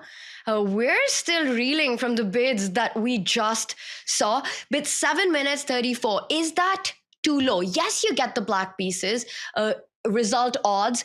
Grischuk will start with 10 minutes. And of course, there's no increment. Flagging is not only allowed, it's highly encouraged in this format. It is so much about the clock. 7:34. What do you make of that bid in its own to get the black pieces? Right. It just means that psychologically you have already won the duel, I suppose, right? Because you have one more result in your favor, meaning with the black color you could afford to be solid.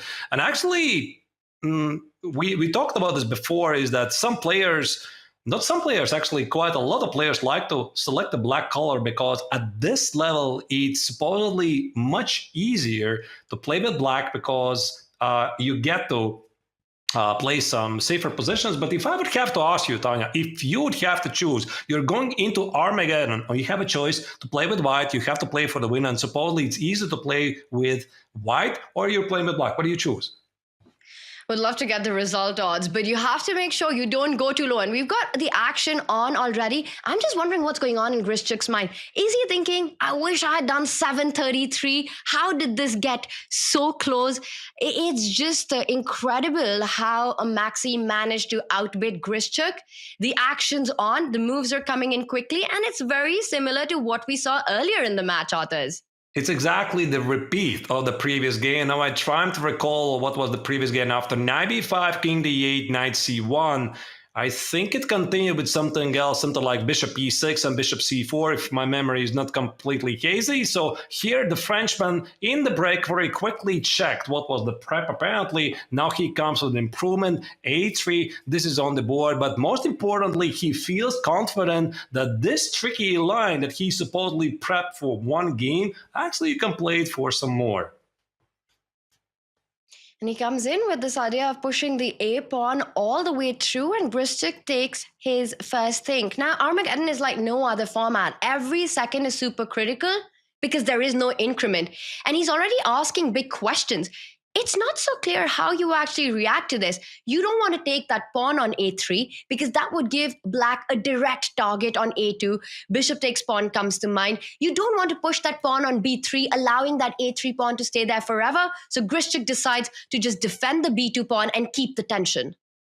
Yeah, rook b1 makes perfect sense because this is a very awkward way to bring the rook in the game. However, apparently Grischuk was just trying to remember the prep. I think also both of them were very quickly double checking what was written in their notes. So they played this very first game and they supposedly had a rest moment or some rest minutes to gather the strength. But I think also professional players are using this time to double check whatever he was supposed to play in this previous game to make sure that this surprise no longer is a surprise. And that's why here Grischuk indeed made sure that what was the continuation after a3 and knight e3 already is marked by an engine as the only move.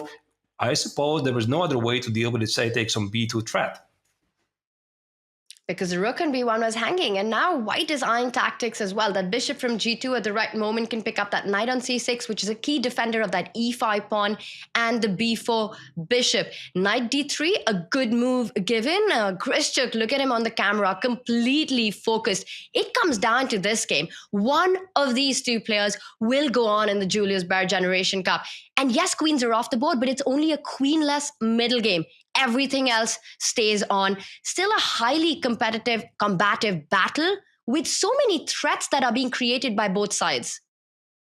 Indeed. I suppose here both players still should be in some sort of a prep. So if here black is out of the preparation, then it's going to cost him quite a bit some time. And actually, look at this. Look at the time spent, Tanya. So for Grischuk, it's actually quite unusual. We have very accustomed to see Alexander having spent a lot of time in the opening. Here it's 8 minutes and 48 seconds, already giving white a 3-minute lead. What does it tell us? That this is an Armageddon, and he started with almost 2.5-minute advantage on the clock. Right. But I completely agree with you. The fact that Maxime had to take a think in that previous move and burn that clock after knight d3, that probably will also play a big role. But Maxime now blitzes out the moves. He trades on c3 and jumps in with his own knight to e4. So there's still pressure on that b2 pawn, Arthas. You can't really take a big decision with it. I'm liking the activity that black is bringing on. The e5 pawn currently attacked by 2 of white's pieces, but I don't believe it can be taken because there are all sorts of tactics with the bishop on f5 lined up against the rook on b1. Well, I suppose if MVL is playing against me knight e4, he leaves the pawn in e5 unattended. I think there's a very good reason why I can't take it, but still, I'm going to check it. So where's the problem when bishop takes on e5? As they say, a pawn is a pawn, but I do see some tricks here. Maybe there's some knight c5 ideas, or knight takes on e5 and the rook on b1 is under attack. I mean, you got to calculate this very quickly. So like knight e5, and the first thing, Tanya, that jumps to my mind is some sort of a knight x on g3, which engine immediately discards as a possibility. So instead of knight x on g3, maybe knight c3, because knight takes pawn runs into even rook d1 checks. So I'm just wondering if you can go or not. But my idea was to hit that rook and win that b2 pawn. But let's not forget, you take everything, f7's hanging. So what's the move here? Yeah, indeed. Here the engine says after bishop e4, knight e4, knight e5, knight e5, the correct move is rook e8. Not a very easy move, but actually now that I see this, it makes perfect sense. So the point is, first you push away the knight from e5 square, make sure there's no forks. And if white plays something like knight x on f7, probably this is going to cost white a lot of material. So here there's... the board. It's on the board. Wow. Did he say bishop takes pawn? I see that on our bottom right, the live board that we see. Bishop takes pawn. I was watching Grischuk on the camera. He was looking away and he was trying to calculate this. And then he did a little shake of the head and went for it. He feels that this works, but it doesn't because, Arthas, you were telling us that rook e8. Can Maxime find the key move? Take on e5 and then bring the rook to e8. But that is a very difficult move. So after the point is after rook e8, knight x on f7, so black could continue with king e7. But the point is now the king on e7 is blocking the rook on e5, so white could just go back. Now the question is, where's the shot? Probably something like knight takes on g3. But I mean, the game still continues. There could be a lot of moves. For example, the same h takes on g3. None of this happened, Arthas. We've got moves coming in. So I think we should stick to what Maxime perhaps did not spot rook e8. He instead falls back with that knight, defends the f7 pawn, and hits that rook on b1 right now. Let's point out the rook moves the b2 pawn. It's a key pawn in the position, but it still gets pretty crazy, right? Rook d1, pinning that knight on d6, so much to calculate, no increment. Now about a minute and a half advantage on the clock. And look at Grischuk. He's reacting. It looks like he's not too happy with any of the lines in his head. Oh, indeed.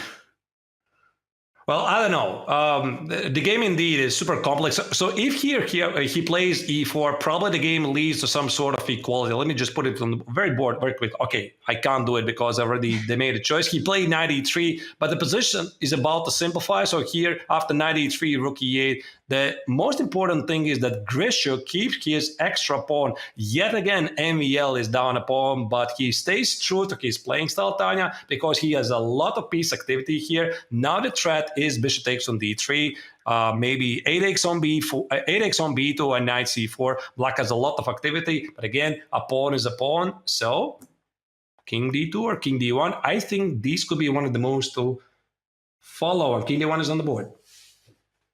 King d1, great call there by you, Arthurs. He keeps the king in the center, and it looks visually awkward, but I think d2 square, you're calculating all these knight jumps and knight checks, and that can look a little scary, so he keeps it at a safer point. Once again, our bar says it's equal, but it's a menacing position for both players right now. That tension on the queen side with the a3, b2 pawn, the other things that you're pointing out, the bishop lined up against the rook, the f2 pawn weak, so many dynamics in the position, and the time advantage for Grischuk is dwindling.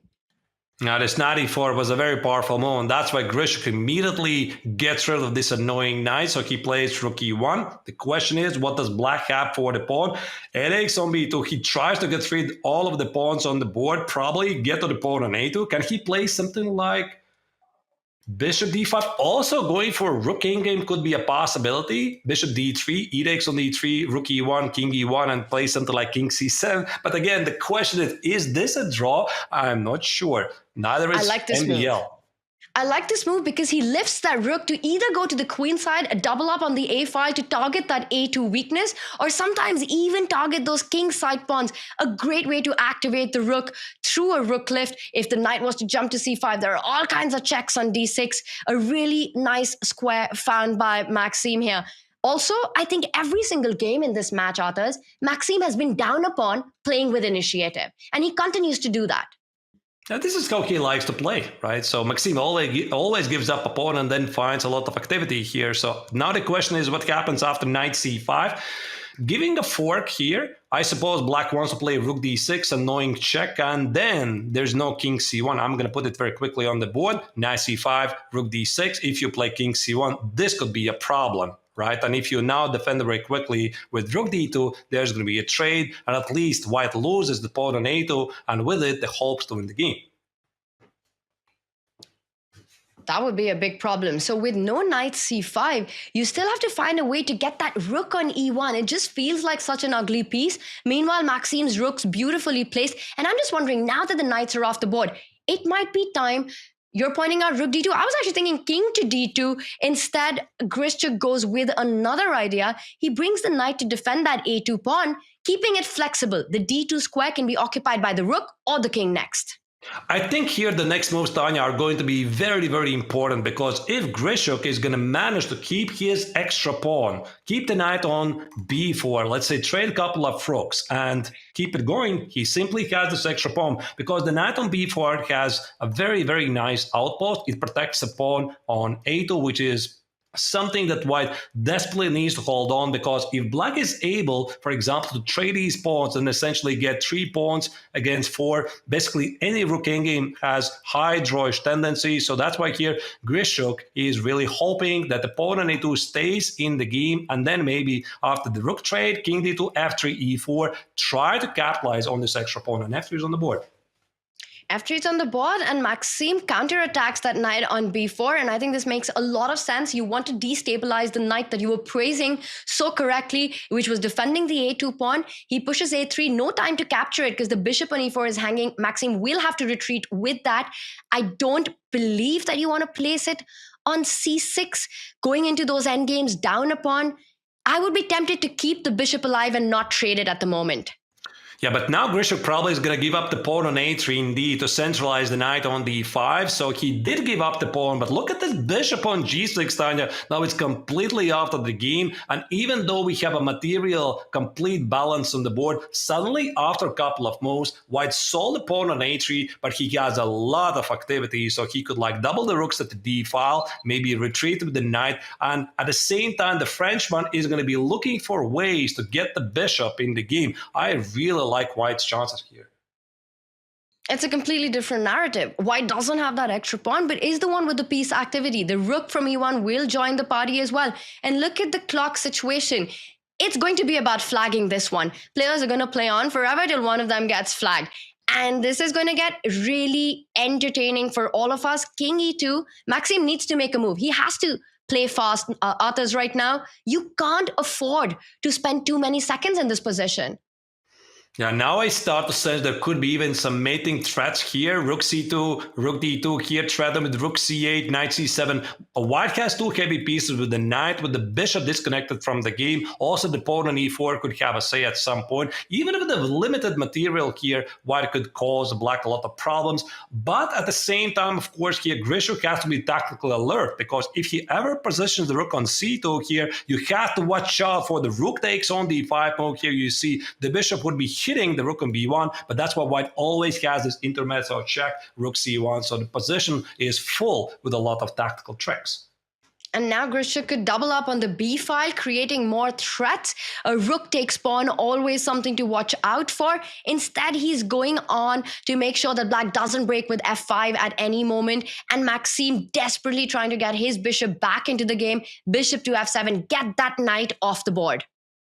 Yeah, rook b2 indeed. So here, Grischuk is making sure there's no rook takes on d5. Right now, rook takes on d5 is a threat, so that's why here Grischuk needs to find a way to deal with this. Is it rook b5? Is it rook c1? Because something like king e3 or h4, I think it's simply going to allow the Frenchman to clinch the match with rook d5, simplify the position. There you go, rook b5. He makes sure this trick is not going to work, and White keeps pushing. White has the slightly better position here, better pieces, and that's why bishop f7 here. Maxime is pushing away the knight and bishop d5. Okay, that's a bit surprising that he allowed this. He allowed it, yeah. Because maybe the there was no knight choice. really felt like the main power piece for White. And Maxime, he jumps in with a check first. The king marches up. Maxime keeps saving a check, can't go to f5. Rook takes pawn, would have been game over. Yeah, maybe I kept to show this. King f5, bishop g6 would have made them on the board, right? So ooh, I was thinking rook takes pawn, but bishop g6 even fans, yeah. All right. Choose the one that you like better, a bishop mate or a rook mate. But this one, with the bishop and the knights traded off, it feels like it perhaps will not be enough. But look at the clock. Now it's Grischuk under 1.5 minutes. He's trying to create weaknesses on the king side. Get an open file. Start targeting a pawn. The concept of creating two weaknesses. Meanwhile, Maxime just wants to trade off a pair of rooks.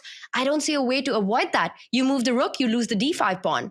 You trade rooks, it's a draw. I don't think Grischuk can do this. So he has to give up the pawn on d5. Like takes, you maybe play rook e7, try to get the pawn on h7. It feels so drawish. Actually, after the rook trade, Black can position the rook behind the pawn and push it forward. So Grischuk needs to give up the pawn on d5 and then rely on some tricks. But Tanya, where are they? Where are they? Where are those tricks? I don't really see them. Rook a5 was a brilliant move. And he does exactly as you say. You know, it's the need of the hour. You need to keep as many pieces, and it's going to be about flagging, but it's Grischuk who's down on the clock as well. He's currently down a pawn. He's trying to set up some ideas. Perhaps if he can get the other rook to the 7th rank, even better. The 8th rank to try to checkmate Black's king. But that rook on b4, it's struggling to find itself in the game. Rook c4, rook c5 would counter it. Rook a4, rook a5 would counter it. Everything under control. Time not on Grischuk's side. Things are looking great for Maxime right now. Yeah, Maxime is in complete control, but Grischuk does his best. So here, I think the Frenchman at some point is going to lift the rook to the 7th rank. At the moment, the pawn on b5 still lives. No, actually, he's just going to walk here to the king side. At some point, play rook e7, maybe even immediately. And that's it. Yeah, there you go. You can't win this. So now it's simply going to be rook d7, king f7, king g7. That's it. So of course, Grischuk is going to continue to play it on because for him the draw gives nothing here. But this is completely symmetrical position and a very, very nice textbook defense in a critical portion of the match by the Frenchman. But he continues, 20 seconds for Grischuk. It's still game on, but the only one getting flagged, it looks like it's going to be Sasha right now. He enters with the king and the rook, but it's not enough. Black pawns are healthy. There's really no breakthrough to be made. No passes on the board. Arthurs, this looks like the last few moves in Grischuk's road at the Julius Baer Generation Cup. Yeah, Black might even win this because now the pawn on g4 is under attack, but now everything starts to fall apart. For Grischuk, it's the same. The loss, there you go, he just resigns. And you can see it, Grischuk, what a fight this was and what a match this was. It all went down to the wire, but in the end, it was the French maestro who took the victory in the Armageddon. And disappointment and heartbreak for Alexander Grischuk, his one chance, and he was doing so well. And you can see it in him, how much this meant to him.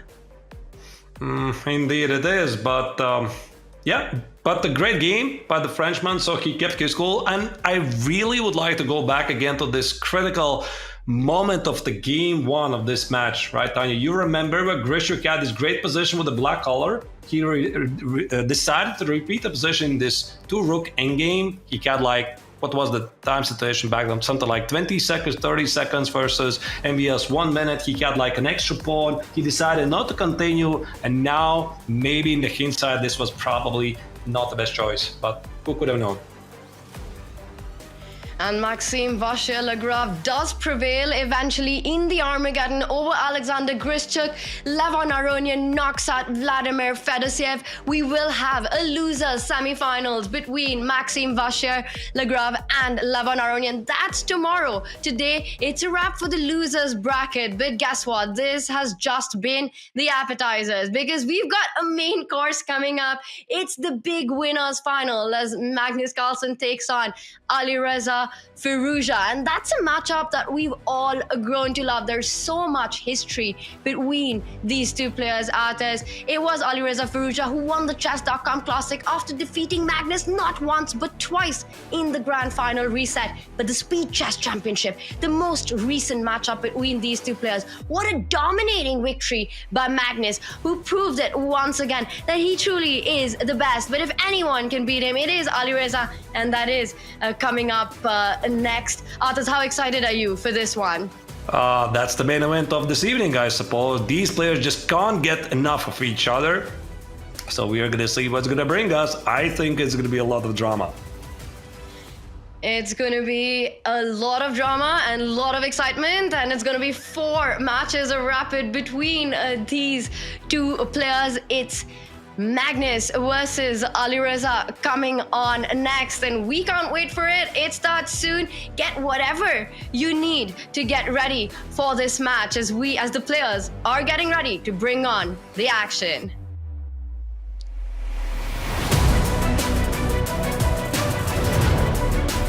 I think Anish has already retired from chess. He only plays so that he has something to tweet. That's factual. I don't think it's mean. I think this is just quite factual. Yeah, I think it's fair enough. Anish started the draw memes himself so that he can finish his games quickly. I don't think it makes sense. It doesn't make any sense. I think you appreciate a mean tweet which is well thought of. No, but it just doesn't make any sense. Exactly, that's what I'm saying. Yeah, no, if it's well thought of, well crafted, you would appreciate it. Yeah, this is a good one, probably. When Vidit defeated Carlsen for the first time, he shared an epic reel on his Instagram. Since then, all I can see is reels of him dancing. Is that good? Okay, like a lot of words, you know, they really put in the effort there. I have to say I like your dance reels. I must say that. I can see that. I think that deep inside, this is something you enjoy.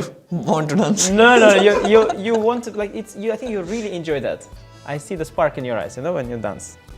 Like whenever we looked at the Petrov and trying to look for new ideas, I didn't see that spark in your eyes. But when you're doing the real dance, I think it's good.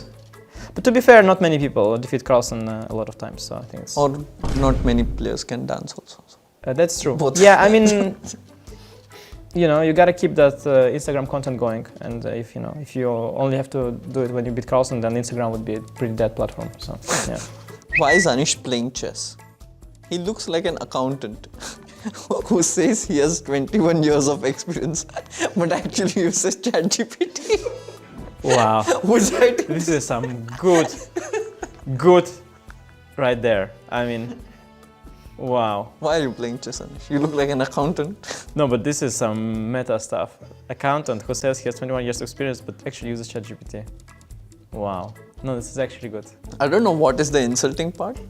Everything? Everything. Yeah, it hurts really, really deeply, but it's really good. It's really good. Yeah. No, I appreciate it.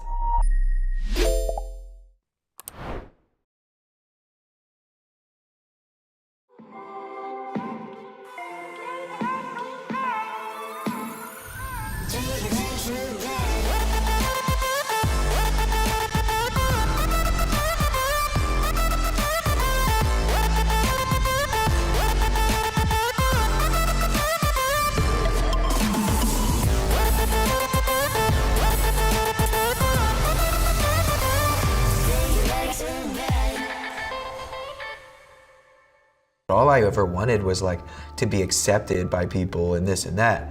But I'm walking into hip hop, solving Rubik's Cubes and talking about anime and Star Wars, and it's like not a vibe.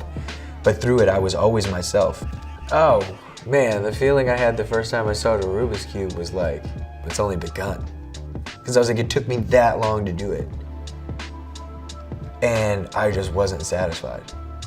Then I'm like, okay, cool, what's next? And that's also how I feel about chess. I love chess and I love the Rubik's Cube because you can't beat them. It's like a game you can't beat. That's what's so cool about it. And the only person that you're really essentially playing against is yourself. Yeah, I was like 24 years old and I got a Rubik's Cube and I went on YouTube and I told myself I was not gonna leave the room until I finished it. And I was in the room for 14 hours.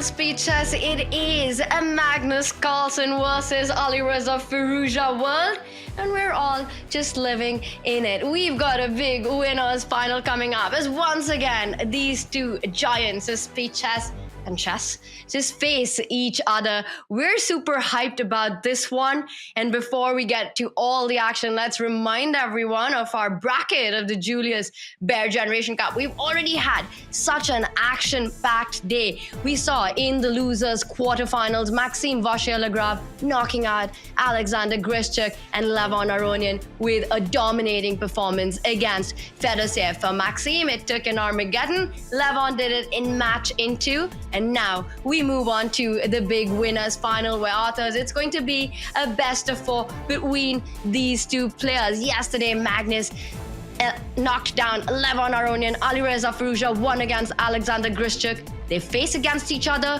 What are you most excited about in this matchup, and what are the kind of strategies that you're expecting from both these players? Well, definitely these players know each other really well because, as you already nicely explained before, they have met against each other in many, many super tournaments before. It all started back in year 2020, maybe even before, when they played in the final of the Chess.24's Banter Blitz Cup, where Firouzja was only 16 years old. He defeated Carlsen in a very, very close match. And after that, it was Firouzja who made it to the 2800 ELO club as the youngest Grandmaster in history, beating Carlsen's record. And actually, then Carlsen, in one of the podcasts, said that he would play a World Championship match. If he would play it, he would play it only against Alireza Firouzja. Ever since, Again, they have battled against each other. Just recently in Paris, they played in the Speeches Championships finals. For Firouzja, it was a pretty disappointing event because Magnus was dominating the entire event. But here, I think Alireza wants to prove that this was an accident. He wants to defeat Magnus. So much history you pointed out between these two players, and it all starts years ago. And of course, Magnus, when he said Alireza is the only opponent that he wants to meet in the World Championship, we never got that match, but we've seen these two clash against each other time and time again in epic matchups. The most recent one, Magnus won with a margin of 23.5 to 7.5. That was a speed chess championship. Magnus had a score to settle from the Chess.com Classic, which was taken by Alireza Firouzja. And that's exactly what Magnus Carlsen did. Alireza Firouzja, always inspired to play against Magnus, doesn't let him get into his head. And Arthurs, that's one of the cool things about this young generation. They don't let Magnus Carlsen live rent-free in their head. I don't really know, Tanya, but I'm looking at Alireza and he looks pretty cool. He is chewing some peanuts. I don't know what he's chewing there, but he's like, okay, it's another day, another great matchup against Magnus. They have played so many times against each other, and there you go. The game starts, and we have a Caro on the board. Well, we do, so yeah, sorry.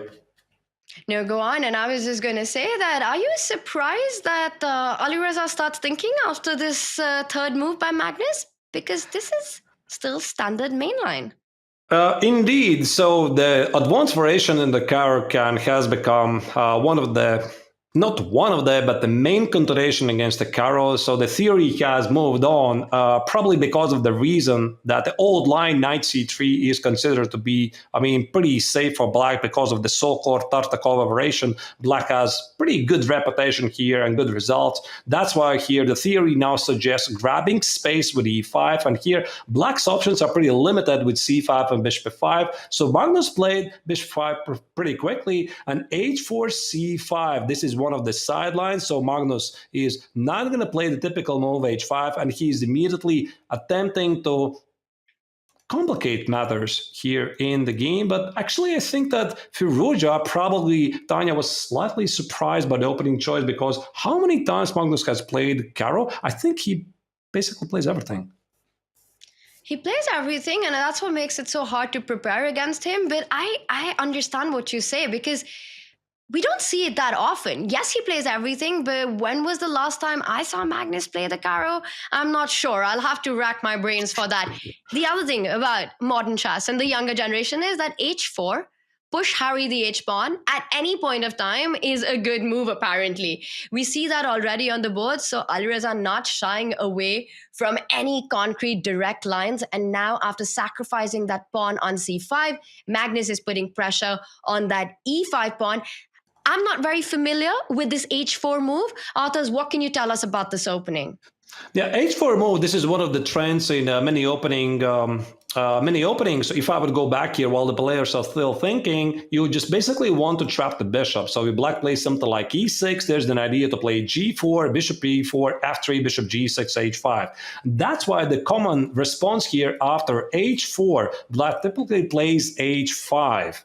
Trying to stop this and then play E6. So C5 is something sharper. Temporarily sacrifice the pawn, apply pressure against the pawn on E5. So Black very often is perfectly happy playing down a pawn, and then at some point along the way he gets back the pawn on C5. If he does not, well, I suppose he has a lot of activity. All we need to know that this is big theory here. After Bishop B5, Queen C7, Knight F3 makes perfect sense. You hold on to the pawn on E5. Black plays here E6, Bishop E3, and now if my memory is not totally hazy, I think one of the core ideas in these positions, Tanya, is to play Knight H6, try to threaten with Knight G4, but what happens after that, to be honest, I already don't remember. That's a really cool point you make about bringing that knight to the edge of the board. But I was actually going to say that, that E5 pawn is so important. And pinning this knight to F3 also seems like a move that has to be on your radar. Now, the big question will be, will that knight from G8 jump over to H6, eyeing that F5 square? Or will he find its way perhaps on the same square via E7 as well, which is always an option in these positions?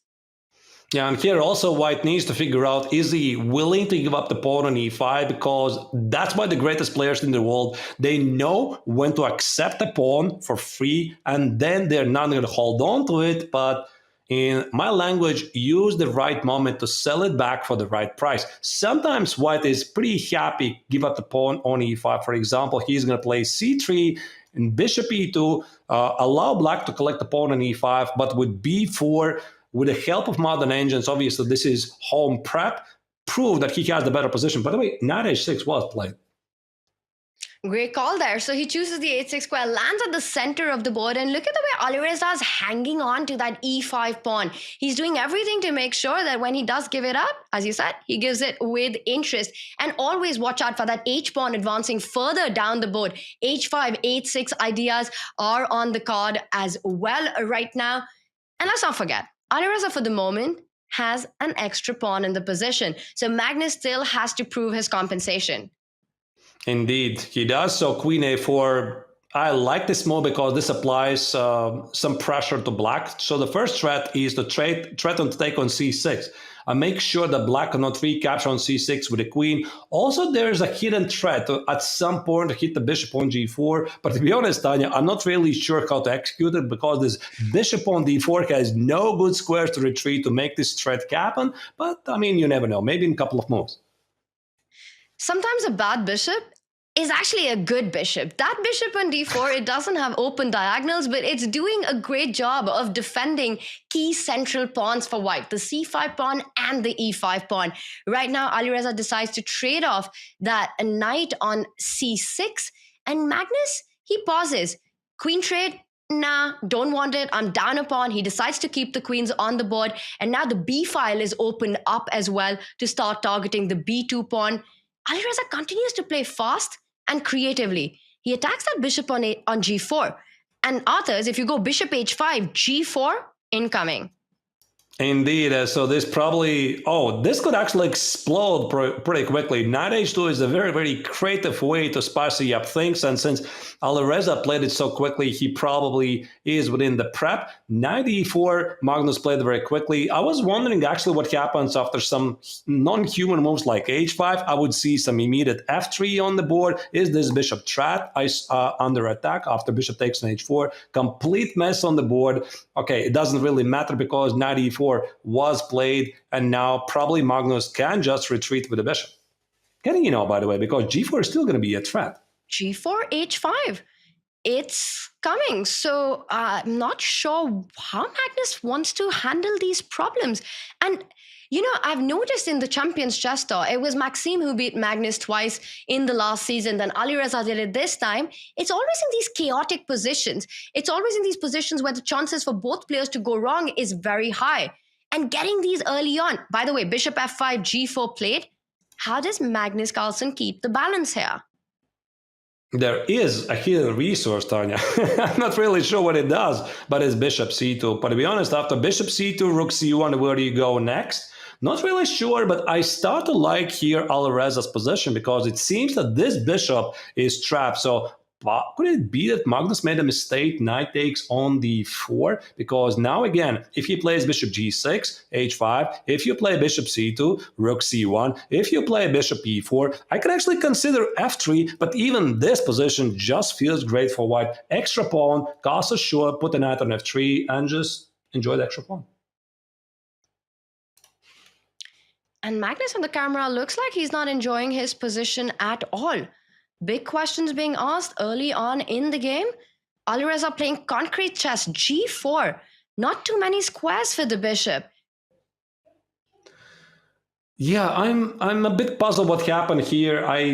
Obviously, Magnus thinks it at a different level. I'm only thinking from the casual GM's perspective. Magnus is definitely thinking 2800 plus. So it's very easy for me to call that he mixed up something. But sometimes this happens when you are playing an opening and you think you know the moves, but the variation looks very similar.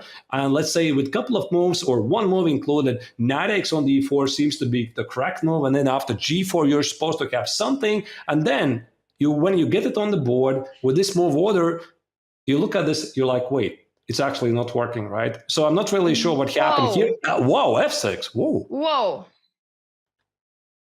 The bishop was attacked.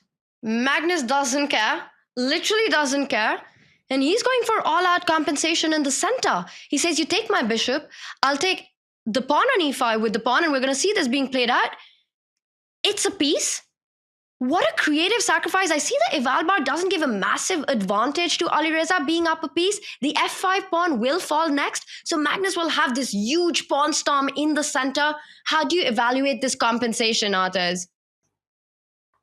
To be honest, I don't think it's enough. I'm slightly stunned, to be honest. I try to understand what's going on because it feels a very creative way to solve the problems, but I quite don't buy it. So if I'm going to play queen e3 here, which seems to be the obvious move, right? I'm removing the queen. Does Magnus want to take the rook? He probably wants to play rook takes on f5, e4, rook f8, apply some pressure here. And with the knight on h2 out of the game, probably he has some compensation, but in the long run, I mean, Tanya, a piece is a piece after all, right? And white is going to castle long. I would pick white. I think he would be also very tempted to take. He does take with the rook. I would be very tempted to take with the pawn. Magnus goes with the idea of the open file that you pointed out. I think, Artez, that he went for this line because the alternatives were not pleasing to him at all. Those other variations where you give up a pawn and try and defend that position, it's not what Magnus wants. He wants to play for activity. It feels like it was more of a desperation than an inspired sacrifice.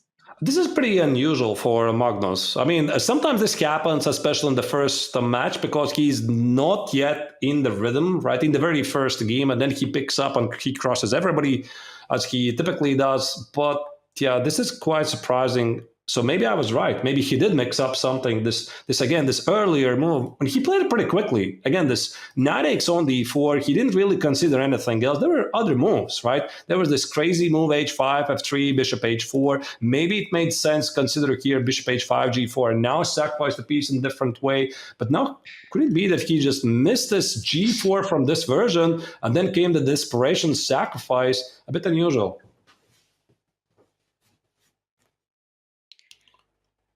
Wow. So rook takes bishop, and he goes with long castle now. Alireza touching the 4-minute mark. That knight from h2 will jump back into the game, either via g4 or f3, and start targeting the e pawn. And the point is, and you could do it now as well, defending the f2 pawn. If black was to push e4, you give away a key d4 square as well. To me, it doesn't feel like enough compensation. White has got the open g line. I'm looking at ideas of trying to get to the black king as well. You're pointing out f3, knight g4, keep everything solid. Then think about the attack. Hard to imagine this being enough compensation for Magnus. I don't think there's any compensation, to be honest. And we have the evaluation bar, of course, which confirms it. But materially wise, what is it? 1, 2, 3, 4. This is one of my favorite strategies, how I count material. 1, 2, 3, 4, 5, 6, 7. Obviously, not enough. Not enough material for the sacrificed piece. Maybe Alireza right now is trying to figure out what to do with the pawn on h4. If he plays knight g4, Tanya, he needs to watch out for e4, because e4 allows black to fix the gaze on the pawn on f2 and stop white from playing f3. And there you go, f3 is immediately played by Alireza. But the question is, now what happens after bishop takes on h4? Because I noticed that after knight g4, there's a bishop g5 threat, and there's some pins. So if Alireza is doing this, probably after bishop takes on h4, he's ready to play some sort of a rook d to g1, stopping bishop g5, and then somehow bring the knight in the game. Not entirely sure. Makes a lot of sense. I like the move rook g1. You line up your rooks on the open file, one on the h line, one on the g line, stop that threat. Also eyeing ideas on g7. You can always sidestep with your king to b1, bring that knight to g4 on the next few moves. Magnus, he's got 2 pawns currently for the piece, but he's got these double pawns, not clear where the mobility is. He keeps putting pressure on that g5 square, really wanting to get that bishop to g5. But also, it's not a big threat, right? You could, for example, bring your knight to the game. Knight g4 is still possible. It is, but now the question is what happens after bishop g5, Tanya, because after bishop g5, the queen on e3 actually serves a very important purpose. It controls pretty important squares around it, but also the pawn on c5. So Magnus could play bishop g5, kick away the queen away from the e3 square and collect another pawn. But even with that, I think it's simply not enough because there's not enough pawns for the sacrifice material. And Alireza here, what he's trying to do, he's trying to normalize the position. By the way, also rook f3 suddenly could become an option in some lines because you see knight f3 is a pin, the king here is pin. Magnus still has some tricks here, but the position looks pretty dangerous. Yeah, rook takes pawn looks a bit scary because at first I would just want to grab that e5 pawn. But if my knight leaves g4, then you got ideas of rook f2 coming in, piling on the pressure on that pinned knight on d2. So Magnus here slowing down. He can pick up the c5 pawn. He can pick up the f3 pawn. He's making a decision. And Alireza now at 2.5 minutes. There's still questions to be solved, practical problems. Magnus is always doing that. You know, regardless of the position he lands himself up in, he's always posing questions and problems to his opponent. The problem for Magnus is that he cannot capture both pawns at the same time because the rules of chess clearly state you can capture one pawn at a time, right? So you would love to take the pawn on f3 or the pawn on c5, but I mean, you gotta choose. Also, please do not underestimate White's very active rooks here at the h and g files. Maybe Alireza is thinking about some very interesting ideas like queen h2, asking a lot of questions. How do you deal with a pawn on h7? Queen c5 is on the board. It's on the board, and the first thing that comes to mind is that this gives White the chance to grab the pawn on e5. Yes, you can take that knight on d2, but White always has the king to recapture it. So knight takes e5, defending that f3 pawn. I'm always eyeing that bishop on g5. Knight d7 is a threat in the air. Watch out for that as well. What does Magnus have in mind for knight takes pawn? And I also saw our featured chat earlier. I don't know if Arthurs, you might have missed it. It said Magnus's first mistake in this was to go 1c6. Apparently, Caro can't. All the Caro fans. No, it's not a mistake. No, come on. Caro-Kann is a great defense. King b1. Okay, that's a pretty slow move. So something Alireza did not like about capturing that pawn on e5, perhaps something that I'm missing, tactics on the board. e5 still lose. He simply sidesteps. And Magnus says, no more e5 for you. Yeah, but also we have to look at the clock because Alireza is now down to the last 2 minutes and Magnus is still ahead by 2 minutes. He sort of has some sort of initiative here. Yeah, King b1 apparently is a miss. Why it's a miss? Now I just checked with an engine. Engine was saying that h5 was the best move here, which is a quite counterintuitive move with the idea that now if you play knight e5, bishop takes on d2, you see suddenly you cannot take on d2 with a king, and now the game starts to get complete mess with knight g6, bishop e3, knight f8, bishop g1, etc. Doesn't really matter, so Magnus decided not to do it, and instead he played queen e7, probably freeing way for the pawns. And the computer helps us out once more with the best move. You retreat the knight only to come forward next. Knight f2, you want to get it to that d3 square where you're not only targeting the e5 pawn, but the bishop on f4 as well. That's a really nice strategic move. Do you think Alireza will find it? Knight f2 feels to be pretty simple. Also, knight h6 is a very tempting move in many lines. So I think Alireza here needs to figure out, does he want to consolidate the position? Or he wants to use the knight on g4 for attacking purposes. At the moment, what is it? How many pawns is it for the piece? 3 pawns, right? 1, 2, 3, 4, 5, 6, 7.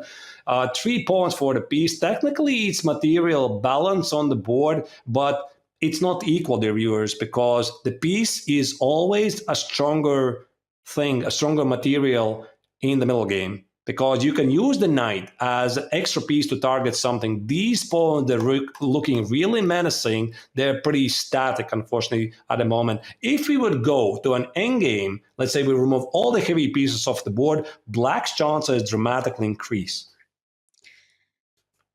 Agreed with everything you said, but there was a moment when Magnus had just 1 pawn for a piece. He's managed to get 3 now. He's advanced his pawns in the center. Alireza's playing under 1 minute. Things are getting complicated. And how many times have we seen Magnus turn these positions around? Ignore that question mark right now. He's just putting practical problems for Alireza. He wants to push that pawn to a4 to destabilize that knight on b3. He's saying, sure, capture on d5, improve my own pawn structure. I'll simply take back. I'll advance my c pawn. It's not as clear as the eval bar indicates, Arthurs. Yeah, he's applying a lot of pressure. I think a5 is a bluff, right? So he's using the fact that his opponent is so low on the clock. He challenges him. You're not going to dare to take the pawn on a5. There you go, Alireza says. I dare you. I'm going to take your pawn on a5. Now prove whatever you have. Most likely Magnus had planned some sort of a rook a8, queen a7, applying some pressure here. We're going to see. I would be terrified to open all these files in front of the king, but not Alireza. He goes for it, and apparently it is the best choice. Now 17 seconds, and Magnus trying to find ways of putting pressure on white's king. The knight simply comes back to b3 if you hit it on the a file. Indeed. So now Magnus is taking some time to think. Also, there could be some tactical ideas, like maybe position something at the b file with d4, bishop e5, trying to get to the pawn on b2. But the problem for black is that white always plays knight b3 and shuts the door. So Magnus here probably is looking for a longer sequence of the move. So the position is probably, he suspects he is doing terribly.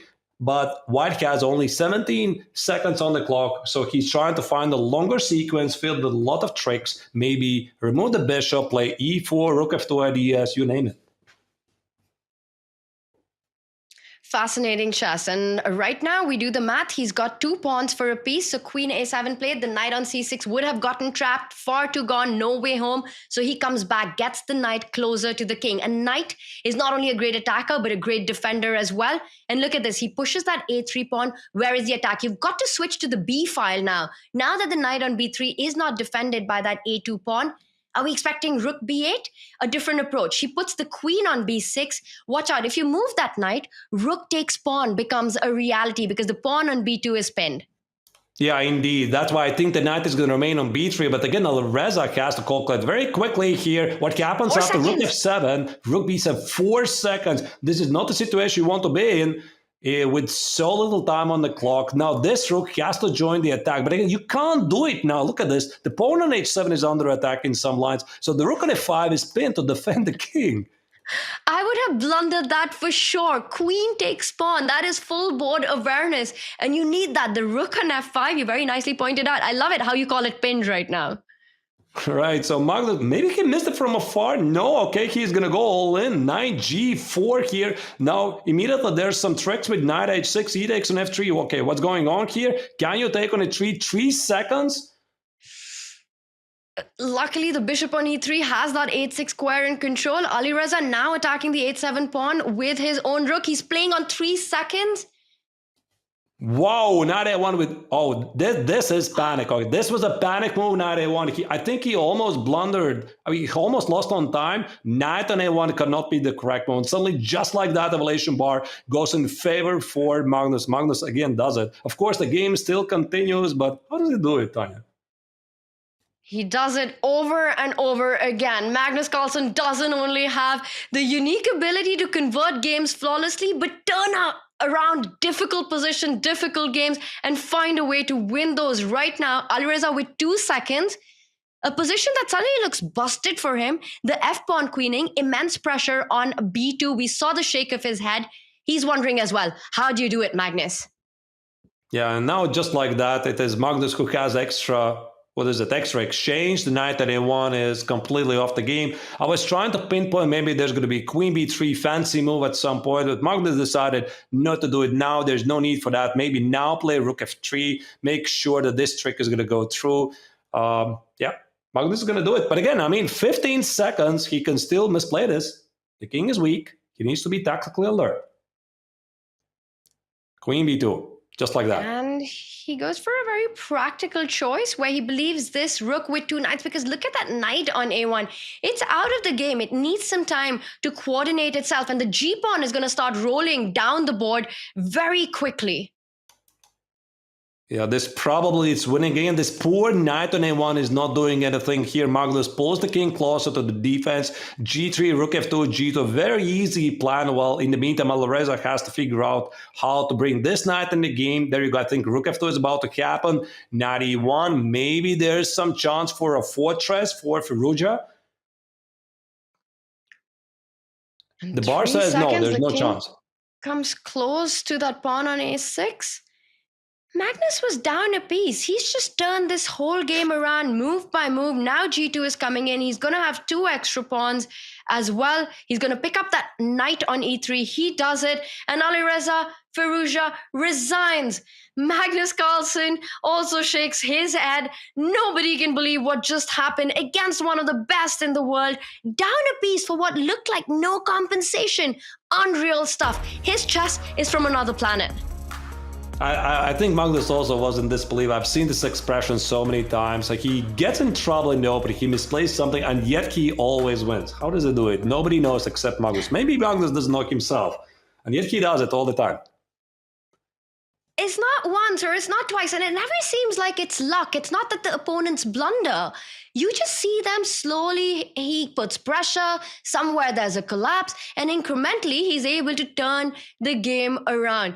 Just insane stuff what we saw. And this also puts a lot of pressure on Alireza because he's got to be feeling that this was in his hand. A first game victory, he had it. Indeed, he had it. So if we may, let's go back now and review this game, whatever happened, what were the critical moments of this game. So it seemed that from the very beginning here, Alireza was in complete charge. In the opening phase, he had a very, very nice position. So let's make a game review of the first round game here. So the carry was played, highly topical line h4, Magnus sidestep with c5, knight c6, bishop b5. All of this seems to be pretty normal. White is trying to hold on to the pawn on c5, bishop g4, knight h6, a very cute move, threatening to apply pressure to the center with knight f5. So we just transposed the critical moment here. Bishop d4, bishop e7, queen a4. And after the trade here, knight h2. Now this is the moment when Magnus misplayed it. He could have played h5 with mind-boggling complications. For example, h5, f3, bishop h4. And I think Tanya, he simply missed this knight e4, queen d4, and again, g4 idea, and he had to improvise. He played f6, g takes, f takes, and rook takes, and f5. He simply does not have enough compensation because he essentially has only a pawn for the sacrifice piece. But the mode here, Firouzja was not very accurate. He did play the correct moves here until this point. Knight g4, bishop g5, queen e2, queen c5, and probably the turning point here. I don't know what kind of ghosts the Frenchman saw here, but knight e5 had to be played. He probably didn't like some trades on d2. I don't really know, but king b1 is simply slow move, and this allowed Magnus to get back in the game, followed by this bluff. But again, in the time trouble, it worked because Firouzja panicked and he played this knight a1, which cost him the game. Seems to make all these ideas work, just posing practical problems and questions. And what an incredible way to fight back by Magnus in this one. Alireza still has got 3 games to come back, but we've got some incredible news for everyone watching, because our Oslo list of the Champions Chess Tour finalists is here. These are the participants of the season end final. Magnus Carlsen, Alireza Firouzja, Maxime Vachier-Lagrave, Jan Nepomniachtchi, Wesley So, Vincent Keimer, Levon Aronian, and Dennis Lazovic. They're going to be booking their tickets to the Norway capital, to Oslo. It starts December 17th. What an event this is going to be. Take a look at those names. It's going to be a battle between generations. You've got the youngsters. You've got Vincent and Dennis in the mix. We've got Magnus, Alireza, Maxime, who've had tournament victories, punching their ticket, the golden ticket to the season end final. The 5 players that you see below them have got enough tour points to make it. Arthurs, which name stands out to you? Who are you most excited to see in Oslo? Well, probably Magnus Carlsen, I suppose. And again, Alireza Firouzja. But yeah, it's going to be very impressive because, as you already said, Tanya, those youngsters, Dennis Lazovic and Vincent Keimer, they've been making waves recently. Actually, Lazovic, I'm very impressed because, if I'm not terribly mistaken, he has qualified again for the final 8. He already played it the last final, so he's in a great shape, a big specialist for the online rapid games. But again, every tournament that features Magnus immediately becomes the main favorite to win it.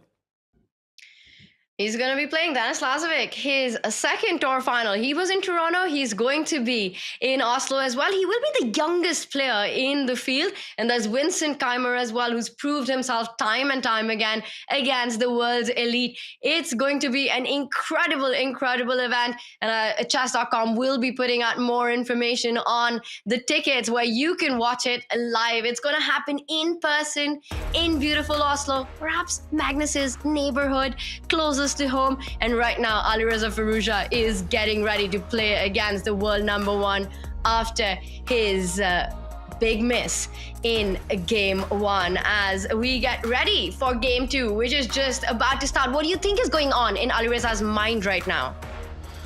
Probably not much, because he has lost his fair share of games against Magnus. I'm pretty sure he had worked out some scenarios, what happens if he starts badly. So unfortunately for him, it's a psychological blow, because I'm pretty sure he's aware that he was winning at some point, but it's very important for Alireza to forget it and continue. What I'm not entirely sure, Tanya, what kind of opening it will be here, because in the Speeches Championship finals, I did check what did they play before, what kind of openings. It was mainly the King's Indian defense. Is this something that Firouzja is going to play in this tournament? We are going to see as we have knight f3 played. King's Indian defense would mean Firouzja on board. I would love to see that happen. But is it that moment where you perhaps just want a more solid approach to stop the bleeding? You know that things didn't go your way. It was so close. You got everything you wanted. But then Magnus doing Magnus things. And then you try to create your chances with the white pieces. But what we do have is an opening that started with knight f3, but ends up being a Sicilian. Yeah, it's pretty amazing, right? How sometimes those openings just transpose. You start with knight f3, you transpose into Sicilian, then it transposes into something, and in the end, it's London, you know? It's amazing. Bishop b5, now this is the Moscow variation, very, very popular way to play the Sicilian. Bishop e2, this is one of the trends. I mean, dear youngsters, if you're looking at this, you can't really play this unless you're the best players in the world, because normally this makes no sense, but then again, it gives white a pretty straightforward plan. Knight c3, remove the knight, play f4, and that's all you need for a rapid game. But exactly what you said, right? Because you develop your bishop on b5, you lose a tempo because black anyway wants to try to expand on the queen side. Then you come back to e2. Don't try this at home. We often learn, make your pieces, develop your pieces, don't move them twice. Tough to understand top level chess, but Magnus first stops that b pawn from moving forward before taking a decision in the center of the board, whether he wants to develop that knight, perhaps push that c pawn one step ahead and eventually expand in the center. It's a slow start, but it's got the makings of an open position in the middle game.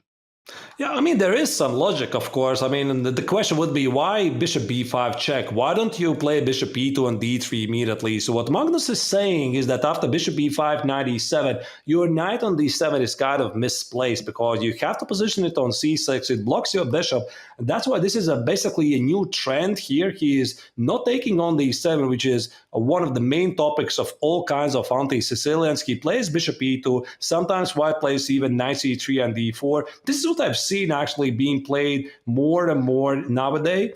So yeah, Magnus is perfectly happy with the knight on d7. He says this is a fresh position. Let's play it.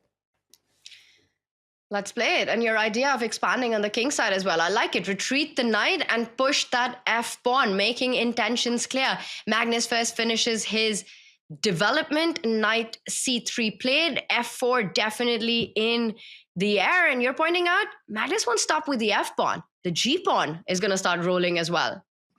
Indeed, I think this is one of the ways how white is typically starting this king side attack. Now this feels some sort of a close Sicilian, and Alireza immediately fixes the problem of the bad knight, because the knight on d7 is not really great. It's chained together with knight on f6, and that's why he's willing to waste 2 tempi to get the knight on c6. So after those interesting complications in the opening, bishop b5, bishop e2, it seems that Magnus has achieved something, although probably the position is still pretty level.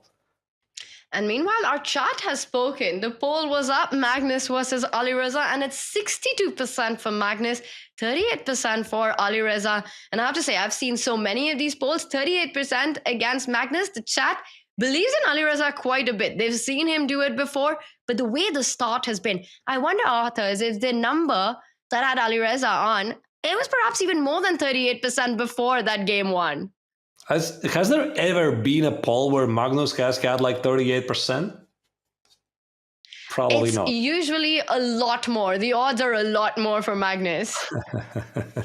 Right. So, yeah, indeed. We have so used for him to winning the tournament, so that's why very often, even in polls, he is a big favorite here. I'm not really surprised, but Alireza has proven, Tanya, that he can beat Magnus before, and that's why there's a lot of fans who believe in him. And even this year, after his pretty terrible start, if I may say so, in the FIDE Candidates tournament, which was held in April, Alireza finished, which place was it? I think it was the 7th place out of 8. Ever since, Alireza has been on fire. He won the Bullet Chess Championship, defeated Hikaru Nakamura. He won the Sinkfield Cup, also St. Louis Rapid and Blitz. So he's in a great shape. Got to the finals of the Speed Chess Championship. So he clearly is one of the 3 best players in the world right now. I couldn't agree more with you. It's been a fantastic year for Alireza. The Candidates was that one black mark, but apart from that, he's been on fire. He's shown exceptional chess, whether it's over the board, it's online. It feels like the year of the resurgence of Alireza. Everyone was talking about him back in 2020. He's the next Magnus Carlsen. He's going to be the one who'll take the crown. And then something shifted, something changed. And we saw him sort of disappear from the scene for a while. He comes back and he starts striking one after another. And right now he needs to strike back. He's trailing the match. But Alireza has really found his footing once more in the chess world. Indeed, he has. So now I think he's again rising in the ranks. So exciting times ahead for him and the French chess community. By the way, Queen E1 was played. I like this move because here Magnus is prepping to play something like Queen G3, Queen H4, but also this is a precaution move just in case if Black plays Knight E4, you might have access to Bishop D1. Sometimes this Bishop D1 feels a bit weird move, but I mean, you do protect the pawn on C2. It didn't happen because Alireza decided to play Queen C7. Now the question is, how does Magnus continue his king's attack? Queen Magnus G3? is thinking about that question as well. And I'm just thinking, we were talking about Alireza's form through the years. It's so easy to forget, Arthurs, that he's only 21 years old. Right, yeah. So he got to the 28 Hunger Club at age 18 and 5 months, if I'm not terribly mistaken. He broke Carlsen's record by, something like half a year or so. And now we have new names coming up. So we're living very, very exciting times. Actually, earlier today, it's a different news. Rigasi did not make it to the 28 Hunger Club because today he lost against Adis Gurel.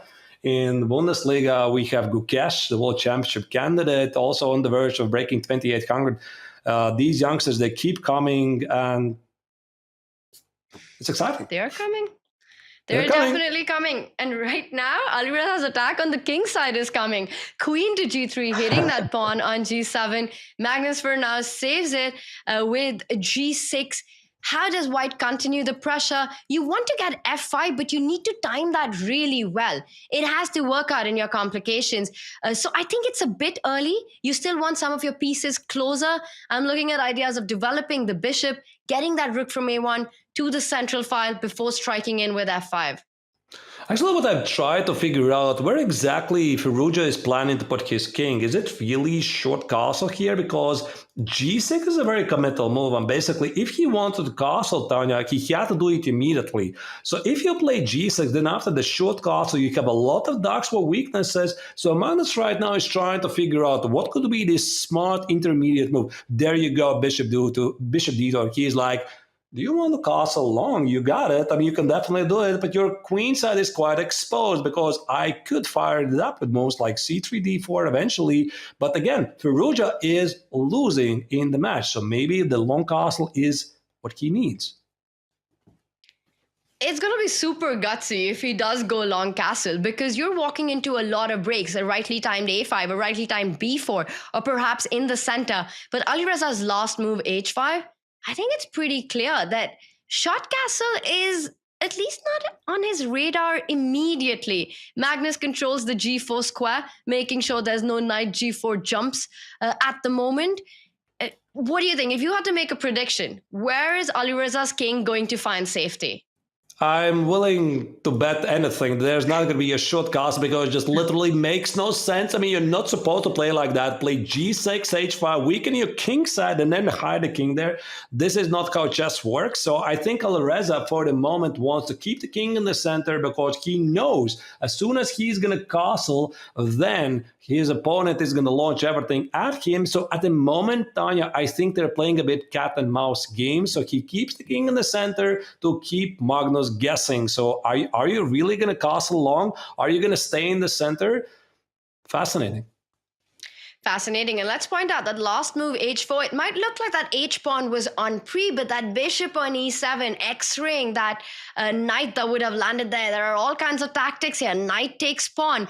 You could start with just capturing in the center and then eventually winning the piece back. And this would favor black in this position. So h4, not hanging right now. And Alireza says, you know what? I'm not going to think about king safety. My king is safest in the center right now. I want to get my knight to that g3 square. And for some reason, knight takes pawn still doesn't work. What's going on? Right. A pawn is a pawn, but can you take it here? I suppose there's again some knight f4, knight f4, queen f4, and bishop h4, and you see the queen on c7 suddenly defends the pawn on f7. It is a possibility, however, not entirely sure. No, Magnus plays rook e1. I think this rook e1, Tanya, is a cautious move just in case to make sure that black is not thinking about some f5 ideas.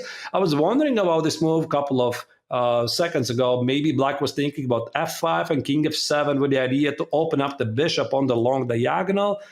All right, bishop f6 is a mistake. I mean, this has got to be some e5, knight e4 concrete moves. No, maybe it's not going to work.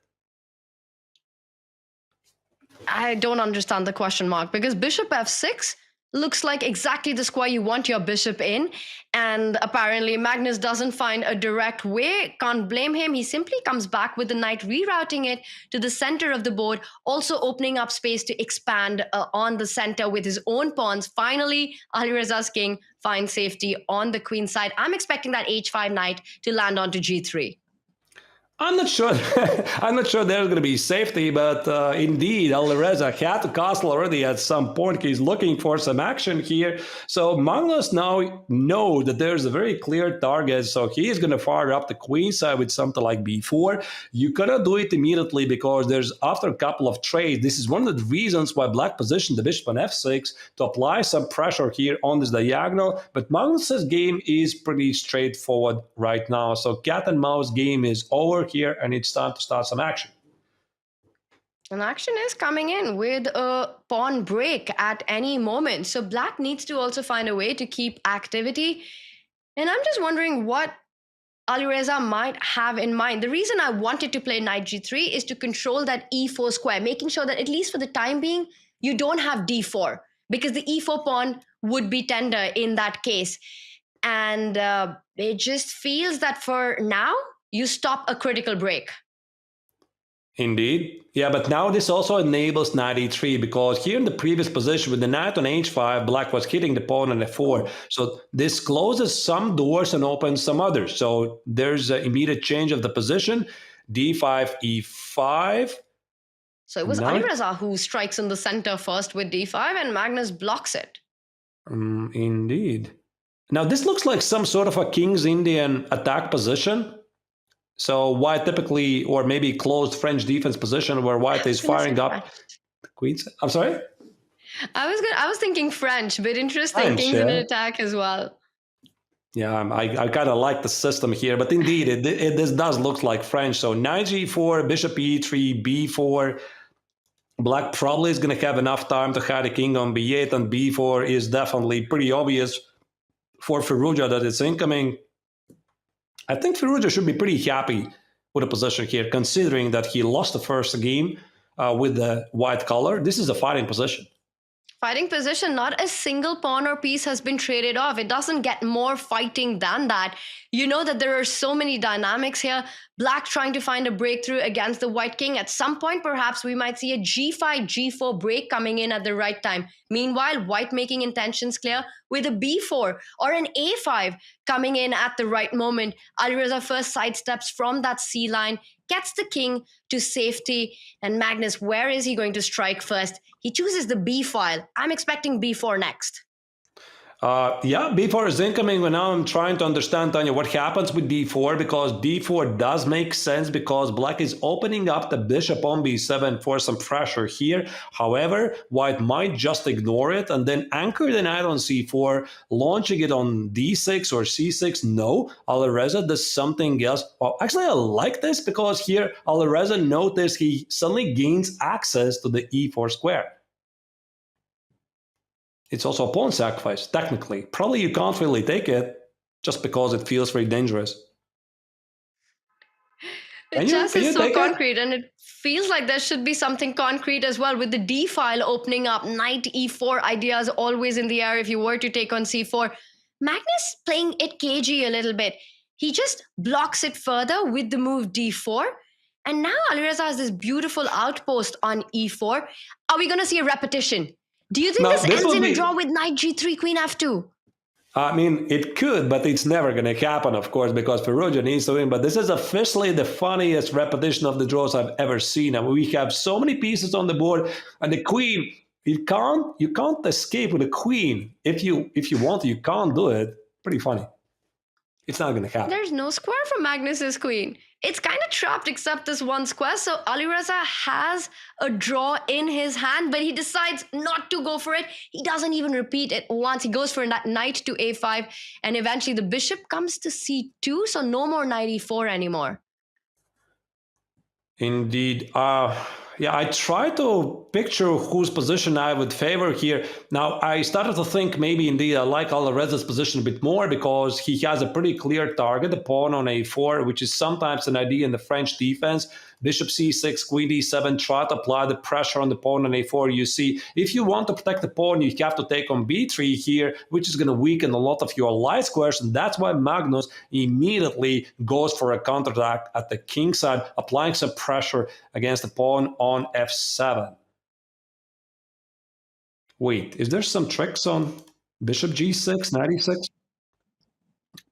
Not really sure. I'm here. You have to calculate some things here. So bishop g6, f takes, knight e6 probably was not working here. So Magnus is perfectly, of course, happy to repeat the position here. So rook f8, knight h7. I don't think, Tanya, that here the repetition is going to happen. Again, the second possibility for the game to finish into a draw. Do you think it's going to happen? I don't think so, but maybe I'm wrong. I think he decides to play on. He answers it before I need to. So first it was Alireza who declined a repetition, a forced repetition, and now it's Magnus returning the favor. So mind games here as well, where he says, I'm not interested to repeat anymore. You had your chance, mister. You didn't take it. You don't get a second one against me. So the knight comes back to f1. I do like this move because that knight on g3 is a bit of a thorn in white's position. You really want to trade off that active knight there. Knight f1, bishop c6, eyeing that weakness on a4.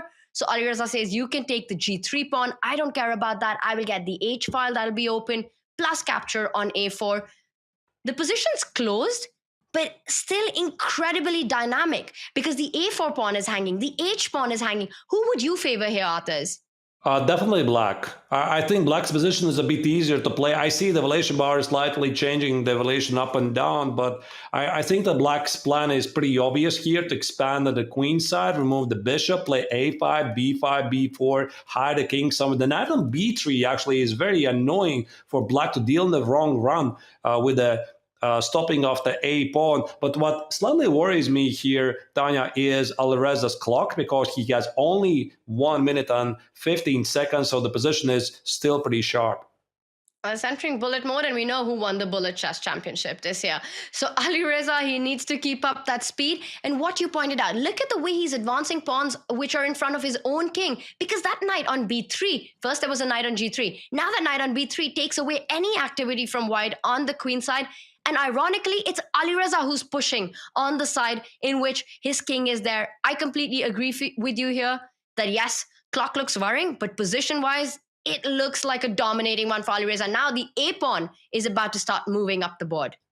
That's why Magnus is trying to apply some more gas, apply more pressure to the position, and not give time for Alireza to think. I think he suspects that his position is a bit dangerous here, so that's why he keeps his 3 minutes on the clock. In the first game, it did work. His opponent panicked when he was on the last seconds, but here this position feels to be a bit safer. King b7, here Alireza is prepping b-takes, b-takes, a4, a3, rook a8, a2, pretty simple plan, and Magnus, of course, is trying to do exactly the same at the king side. It's essentially a race. It's a race between two pawns on either sides of the board, something that you see in an endgame. But when these two are playing against each other, it happens when all the other pieces are on the board, and I really like Alireza's decision here. He's further destroyed white pawn structure and the h5 pawn. Who's defending that? I don't really see a good way for white to hang on for it. Rook from h8 can land up on h6, double up on the h-file, and eventually pick up the f6 or the h5 pawn. Yeah, I think Magnus here is in the trouble, so he needs to come up with some creative way to solve his problems, maybe find a way to change the course of the game, perhaps some sort of a c takes, a takes, bishop d2, try to activate the bishop. No, he goes for g4, but still trying to activate the position. F takes, f5, bishop f4. I like this.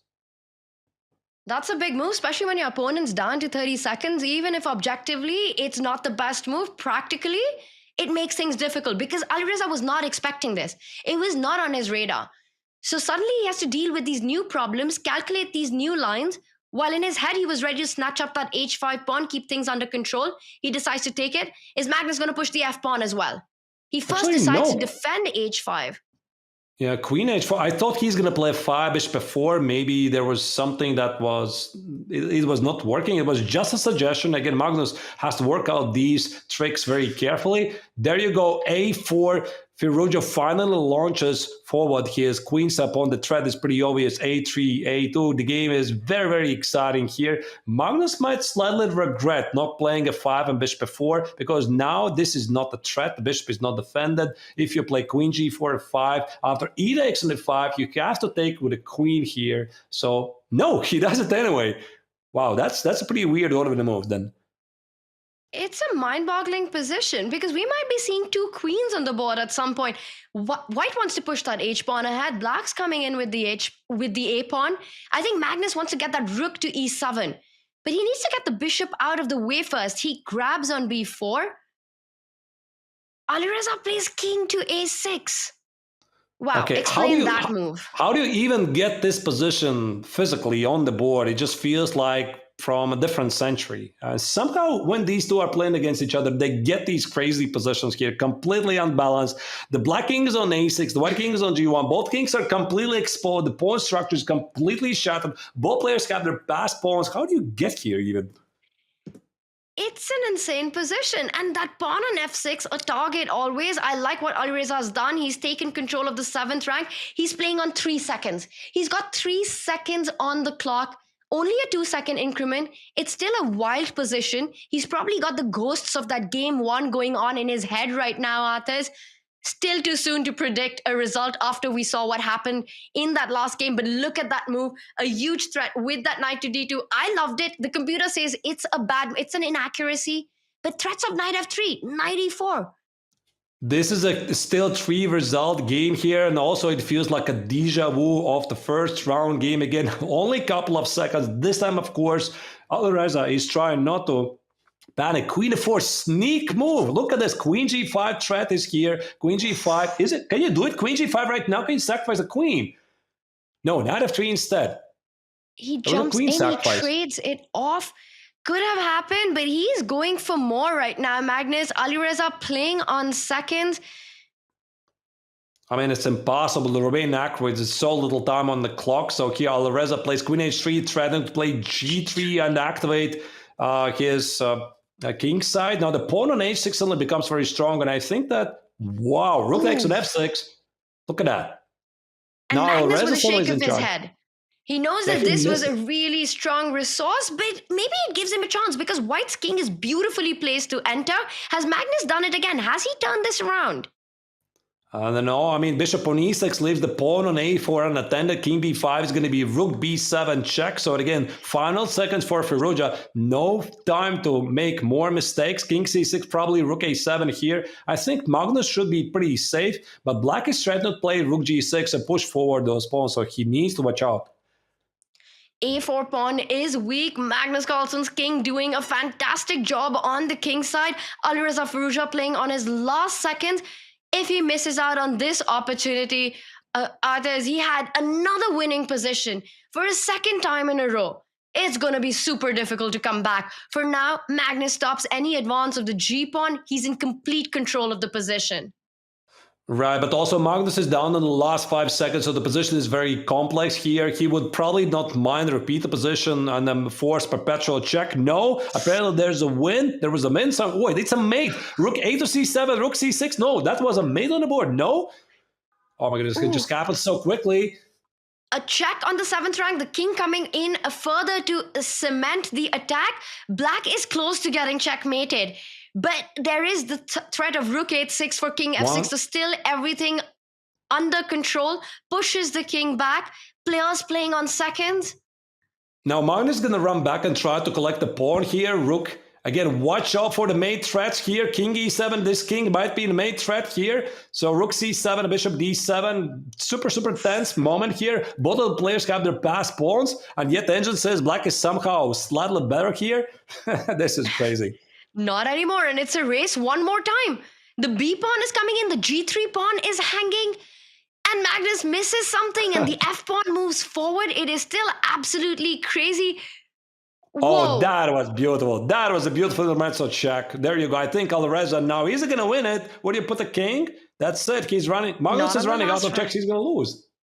Oh my goodness. And Magnus missed it because it's Black that's about to checkmate. And Alireza gets the job done. He checkmates Magnus Carlsen. Magnus smiles as well because he knows what a monumental fight this has been. Absolutely insane. Fireworks from both sides. The evaluation bar was going crazy. What a game.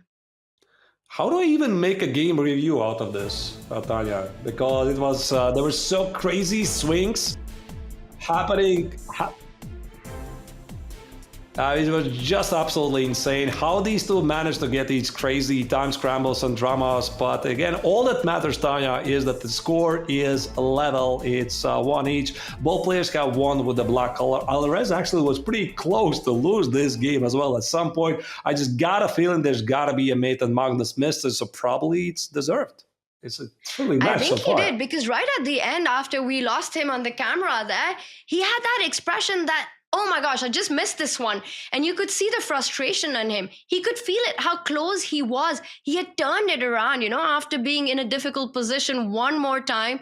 What a topsy-turvy match this is turning out to be. Alireza shows why he is the player Magnus Carlsen enjoys playing against the most, because this is the kind of chess he's capable of producing. Incredible stuff. Checkmates Magnus in the end to level the score. And of course, the action continues. It's 1-1. 2 more rapid games, lots of celebration of chess.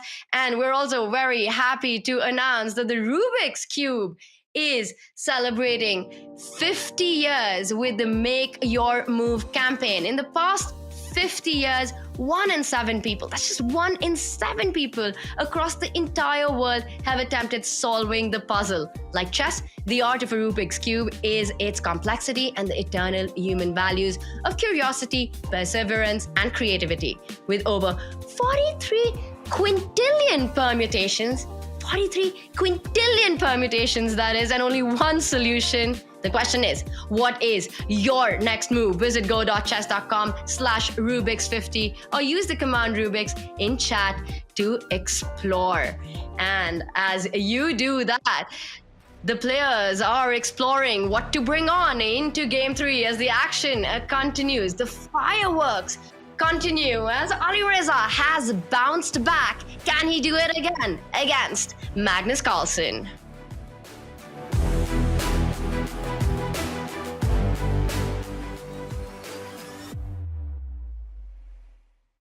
I strongly suggest you stop banning me when my account didn't even have an entire game played yet. This seems very unfair. I'm better than 100% of your GM level players and you stupid banned me. WTF is your SU? I hope Bobby knows it and is auto-resigning in his grave. You.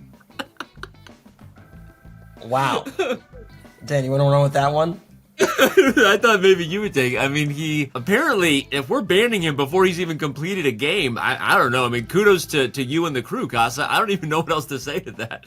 A lot of times people that, have played games, they might finish them and they react and they're so hot, and step away from your laptop or your phone, decompress a little bit, give yourself the opportunity to turn that temperature down before you respond. Like that's the first bit of advice, because if you're dealing with support like that, you're gonna have a hard time dealing with people in your own life. So take a moment, think before you make that move, and then maybe then the response will be a little bit different. Rest in peace, Bobby Fischer, one of the goats of the game. At the end of the day, I don't think he's auto-resigning in his grave. I don't believe that. I think he might have a lot of perspectives on the way the game has gone. I don't think he's thinking like that. Why should I open a new account if you guys keep on closing them? Well, look, I mean, at the end of the day, we're closing your account for a reason, and so the behavior has to change for you to, keep an account open for an extended period of time. So clearly the behavior isn't changing, and that's, why you're in the situation you're in. There's such a great opportunity to enjoy your time on the site. We have so many things you could do. You can play, you can talk to people, you can learn, you can watch top games. Your experience is going to be soured if you're, making these decisions. So do better. Do better. I like that. Maybe we'll get lucky and that user will watch this video and just maybe that'll be all they needed to hear. Oh, do better. Okay.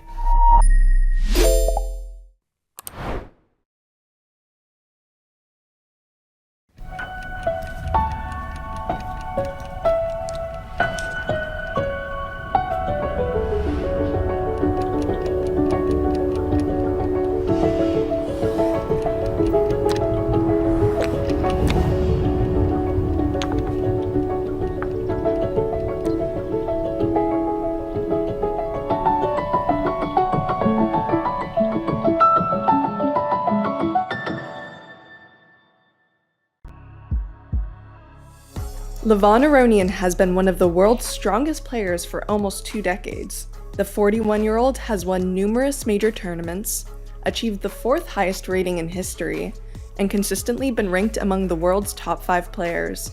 Thanks to his imaginative and aggressive play, in addition to his witty personality and good sense of humor, Aronian has also become a fan favorite across the chess world.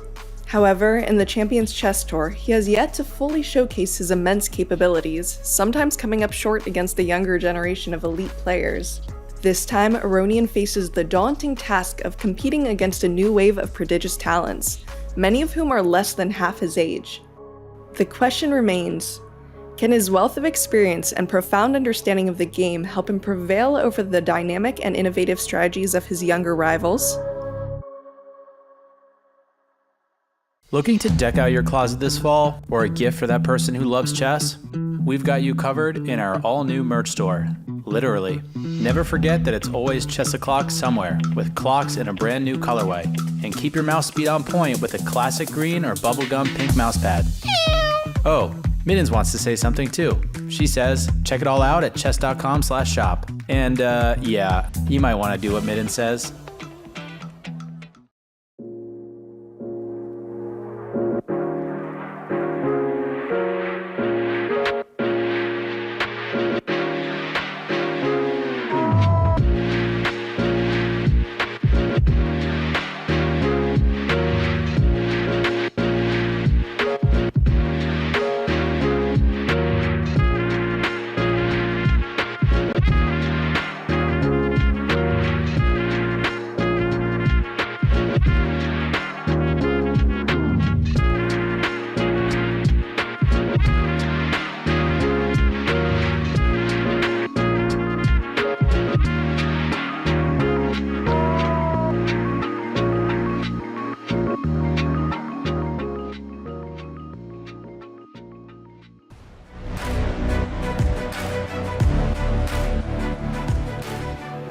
Alireza Firouzja has what it takes to take down Magnus Carlsen. He's done it before on the tour. It was in the Chess.com Classic. Look at his magnificent run that he had. It was on day one that he knocked down to the losers bracket. Jan Krzysztof Duda defeated him, but Alireza Firouzja went on the long run after that, taking down Alexei Sarana, then Denis Lazovic, then Duda gets his revenge, Vincent Keimer, and in the grand final, he beat Magnus Carlsen not once, but twice to take the big victory and get the golden ticket to the season end Oslo in-person live final. He's got fans across the world. Everyone loves to see the chess Alireza Firouzja brings on. And authors, today he's showing exactly why that's the reason. We have been treated to such brilliant display of nerves. 2 games, 2 topsy-turvy fight against Magnus Carlsen. What more could we ask for? Not much more, because the second round game was absolute thriller, and this game is already starting. I think that the matchup and the games, they live up to the expectation, because the Speeches Championship final, I mean, the final result was, to be honest, a bit disappointing that Magnus was so dominant in his run. And finally, here we have a very, very close match. So your predictions, Tanya, what we can expect from this game is going to be something quieter, or still, again, same craziness as in the previous round? And to just mark out the craziness that you're talking about, both victories in this match have been with the black pieces. There's not been a solid display. It's just been back and forth, punches being traded, checkmates on the board. Insane stuff by both these players. Now, once again, a slow start, but we've seen this happen until it explodes. So we see the Rossolimo being played out, and an e5 bishop comes out to d6, an approach where the bishop sometimes falls back one step and then strikes in the center with the d-pawn. What do you make of this opening strategy by these two players? Yeah, this is, again, a pretty modern trend, and it's not really surprising to see that the best players in the world, they're following the trend. I'm going to correct myself. They're setting the trend that is being played right now. So this trick of bishop b5, e5, again, the point is this idea is known from the Ryan Lopez. You cannot really win the pawn here with bishop c6, d takes, knight e5. This allows black to play queen d4, immediately win back the pawn. All of this is known. But now the theory here has moved on, because in the early stages of this variation, white almost always try to break through in the center with c3, d4 to punish black for this terrible bishop on d6. But now the theory has already evolved to the point that black supposedly is doing fine in these lines, and that's why here Alireza is just playing fine positional chess and trying to exploit the weakened d5 square that black has. Really nicely broken down, and we see a bishop to g5 pinning that knight. Black can often try to advance, and on the queen side as well, push that a pawn, push that b pawn, and we're going to see how Magnus wants to continue in this position. He's gone into a bit of a think right now. Does that surprise you with knight d5 threats on the board? Is that something that he's worried about?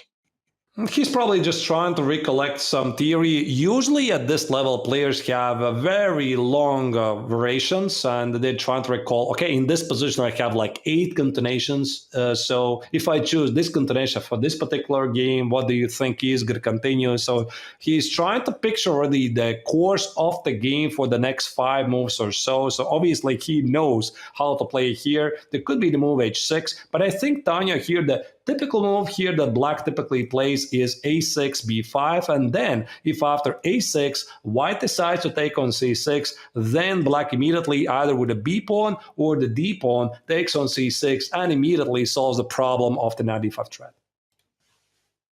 It's all about this d5 square. Now, we saw the chat poll earlier where our chat gave Alireza a 38% chance against Magnus. I wonder, do you think that perhaps has changed after this last game victory by Alireza? I would love to see the poll again. Me too, absolutely. I think definitely after every single decisive game, the favorites they're going to change. So I'm not really sure what it's going to look like right now. So let's see. Probably closer. By the way, I see we've got some moves out as we can see on that bottom right on our live board.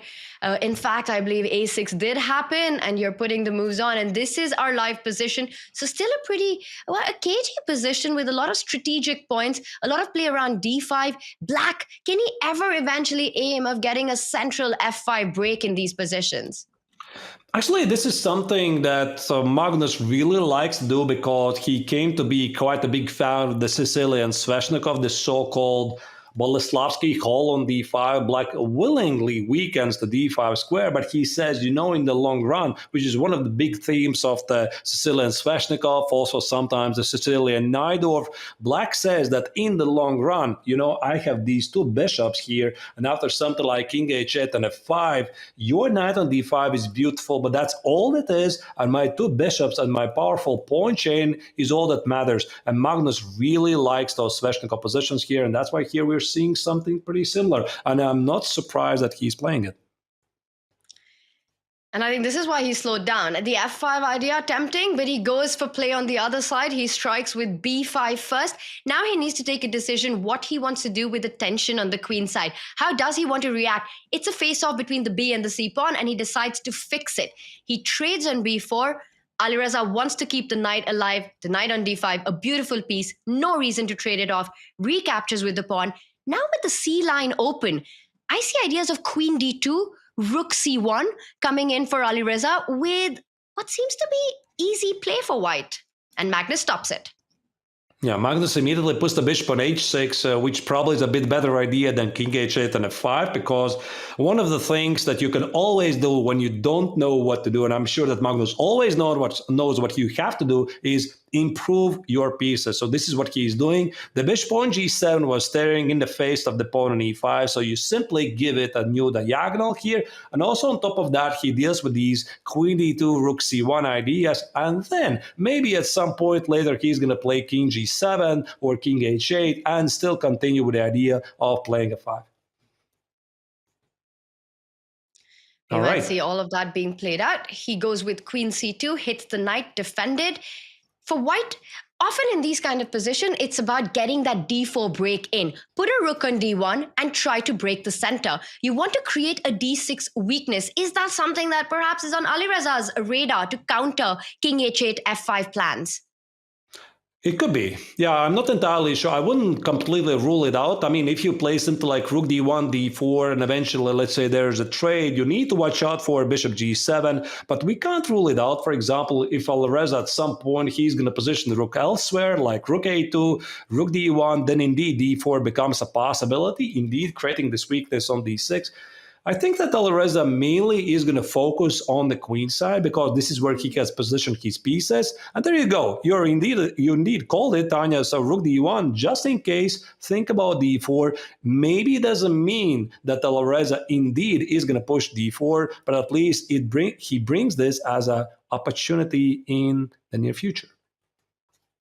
You need to time it well because there are tactics along the long diagonal. So perhaps we'll need to move that rook from a1 first, both players having their trumps. It's this similar narrative, right? The positions, the openings, cagey, slow, blocked positions, and then suddenly they seem to explode. And then you've got these counterplay and all these threats on the board that both need to deal with. Right now, position under control and the clock under control by both. But I am going to predict another big fight, a big tactical fight coming up soon once we see d4. I wholeheartedly agree. And I think in order to get a very exciting game, Tanya, you need two willing cooperative players. So if one of them is not cooperating with you and the other is trying to do something and the other player is trying to be solid, it's very difficult to get something exciting. But when you get two very uncompromising players like Magnus Carlsen and Alireza Firouzja, miracles happen, right? So that's why here, indeed, I do believe that the game could potentially explode at some point. By the way, now that I'm looking at this position, is there an idea like d4 and queen b5 as a possibility? I think so. The pawn on b5 is quite vulnerable. Ooh, sneaky move. Queen to e2, suddenly eyeing that b5 pawn now that the rook is on c8. So it's all in the air. I like that knight on d5. I like the bishop on b3. If I had to pick right now, I would want to be white here. What about you, Arthurs? 100%. Yeah, I definitely like what Alireza is doing here. I'm not entirely sure if Magnus feels very comfortable because this very annoying knight on d5. So one of the big ideas for black here in this position is to ignore the knight, right? So you want to play like king h8 and f5, etc. And this is precisely what Magnus does. But again, for that, you don't want to have the queen side wide open because again, imagine this, Tanya. So black pushes f5. Then what? I mean, there's no immediate follow-up, right? So you need to play what? Are you going to play f4, g5? Then what? Are you going to play g4? You still need a lot of moves. And at the same time, keep a close eye what is happening here at the queen side. So maybe king h8 is actually a precaution move to make sure that Magnus can play moves like queen d7 and not blunder any forks on f6. I hear you. How do you respond to f5? But I think Magnus will have to respond to d4 first. It's definitely on Alireza's radar. I will not be surprised if we see it happen immediately. And there it is. He's the first to go in for the center, picks up that b5 pawn that was tender. And once again, we have a completely imbalanced position. Magnus lines up the rook against the white queen. The problem is that if you come back with the queen from where it came, queen to e2, you have to calculate what happens after bishop takes knight and the b4 pawn starts falling as well. Now, this is going to be pretty tricky, and maybe there are going to be moments when Alireza actually is pretty happy to sacrifice the pawn because there are games where white is pretty happy to get a symmetrical bishop position, for example. Let's say, let me put it on the board, for example, queen e2, bishop d5, and rook b4. And you're thinking, okay, I mean, black has an extra pawn on d4, which can be backed by the bishop on g7. He's doing great, right? Not necessarily, because this bishop on d5 is pretty annoying, and white could play moves like rook a7 and maybe try to double the rooks on the 7th rank and ask black a lot of very difficult questions. And this bishop on h6 is not really that great. I'm pretty sure this is an idea both players are considering right now. But look at the move that Alireza chooses. He says, yes, you've lined up your rook against the queen, but you don't have a great jump with the bishop. He doesn't waste time retreating, but goes forward with the rook on the 7th rank, and it all revolves around that f7 pawn now. If you were to take on d5, bishop takes knight, queen takes bishop, you're welcome to take my b4 pawn. Alireza would be super happy to capture the f7 pawn with the rook that has just jumped in. I love this move. A rook to a7. It's pressure on Magnus. It's pretty dangerous for Magnus, and I'm not really sure he wants to take on d5 because if he does it, he's going to lose a lot of dynamics in the position. So ideally, what I think he would love to do is to get the bishop on e6. But how do you do it, right? You want to get the bishop on e6, maybe position the bishop on g7 and try to activate your pieces. Right now, bishop c8 is simply illegal move because it drops the rook on b8. If you can't do that, how do you solve the problem of the bishop on b7? I don't see a way. Sure. Queen c8 cannot be a move that you're even considering. It just feels so incredibly passive, despite it, and also falling into big threats. The knight can jump in, attack the queen. Magnus might be forced to take on d5. Queen, bishop queen a8? C8, knight b6, knight d7 ideas. Bishop to a8. That's a retreat that was not on my radar. It's a move. Yeah, it is definitely a move, and it also completely does not rule out the possibility to take on d5 at some point later. No, he decides to take on d5. Rook takes on b4, one pawn less to worry about. So rook takes on f7. I mean, the agent here says, oh, rook takes on d4. And that surprised Magnus. Did you see his reaction? He was expecting the other pawn. He was expecting rook takes f7. And Magnus had a bit of a shake of his head after seeing Alireza's decision. But I think you should be happy about this because it just feels that black has now consolidated. The bishop comes back to the right square. The queen can land to d5. But the thing is, Arta, is now even if you get that f7 pawn, an opposite color bishop, holdable for black. Yeah, but I'm not so sure, to be honest, because, okay, queen d5 immediately gets to the pawn on f7, but I was... before I was talking about this position, which is seemingly equal. For example, even with the queen on d3, bishop on d5, these bishops are not the same. They are opposite color bishops. Black has supposedly one weakness on d6 and nothing else, but this queen on d5 immediately is going to win the pawn on f7, so it feels quite unpleasant. So maybe Magnus here has to play indeed queen f6 and try to trade everything on f7 and then escape in the obstacle bishops endgame down a pawn, because very often they're quite drawish. And that's why I'm pretty sure here, Tanya, that Alireza is not going to take on f7 here. For example, if he would take it, queen f7 here, takes it. Black would just play something like g5, bishop e5, king f6. This most likely is some sort of a fortress. So probably Alireza is going to try to apply some pressure by positioning pawns on the dark squares. Sure, you can do that, but Magnus will insist on queen trading. That queen and bishop battery on the long diagonal also threatens the move queen to d4, forcing the queens to come off, or from e5 as well. Queen d4 would also eye the rook on a7 in certain positions. So it looks like Magnus calculated his way through this, which is why he felt that, sure, you take the d4 pawn, but I've got things under control. Alireza goes for your plan. He wants to not liquidate the position. He wants to expand on the king side. What will be Magnus Carlsen's decision right now? Will he offer the queen trade? I think queen d4 is a very practical move, because what Alireza wants to do here, he wants to win the pawn on f7, but at least keep the rooks on the board. That's why here we are not going to see queen d4, bishop d4, rook takes on f7, because all the heavy pieces disappear off the board. Again, with just obstacle bishops on the board, you can't win it. And that's why Alireza is not going to grab the pawn. Indeed, he plays rook d7. Even if there's a queen trade, he wants to take on f7 with the bishop. So Magnus here needs to be very, very accurate. Maybe play something like f5. Try to generate some counterplay. Is f5 a possibility here? There you go. f5 is on the board. Now, rook d6, probably Alireza can capture the pawn. And if Magnus is going to have to play 2 pawns against 3 at the same side with obstacle of bishops and rooks, this is an endgame that Firouzja can play forever. Really nicely explained there, with that as long as there's one heavy piece, one major piece alive, Alireza can continue putting on the pressure. And what's been fascinating about this match so far, that Alireza has done that in every game, even the one that he lost. He was close to winning that one. And then things went out of his hand. He had won a piece early on. The second game as well, keeping things under control all throughout and eventually checkmating Magnus. This one, even if it ends in a draw, it's on Alireza's term. He eventually does get that extra pawn. The rooks remain. But now with the pawn structure, the formation as we have, I don't believe it's going to be enough.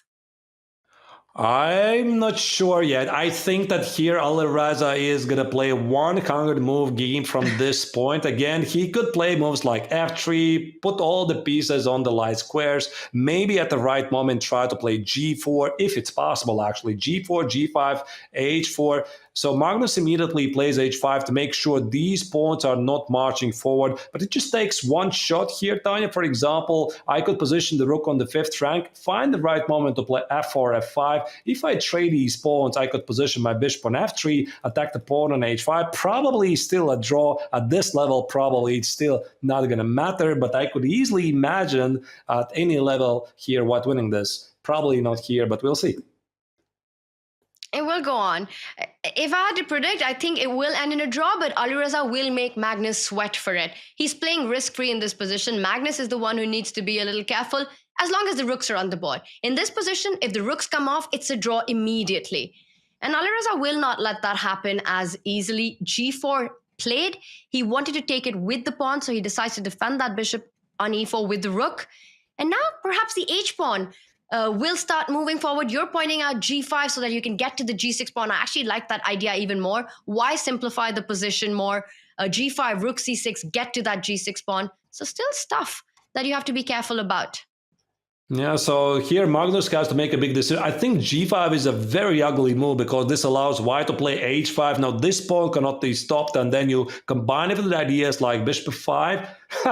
Okay, this is an invitation to g5, and Magnus essentially says, I'm not afraid to play against you rook and bishop versus rook, because I know it's an easy draw. But is it really such an easy draw? We are about to find it out. He's walking into the fork voluntarily. Bishop rook versus rook, but there's a pawn alive on g6. I think even if it gets picked up, Magnus, he knows these endgames. We've seen him save them so many times. He's got enough time on the clock, but he doesn't look happy about the prospect of having to defend this. This is a pretty notorious endgame, and he has been played on all kinds of levels. Tanya, have you ever had it, like in any time control, rapid, blitz, or classical? I have played against it. I've also played with the rook and bishop, and it's very difficult to defend.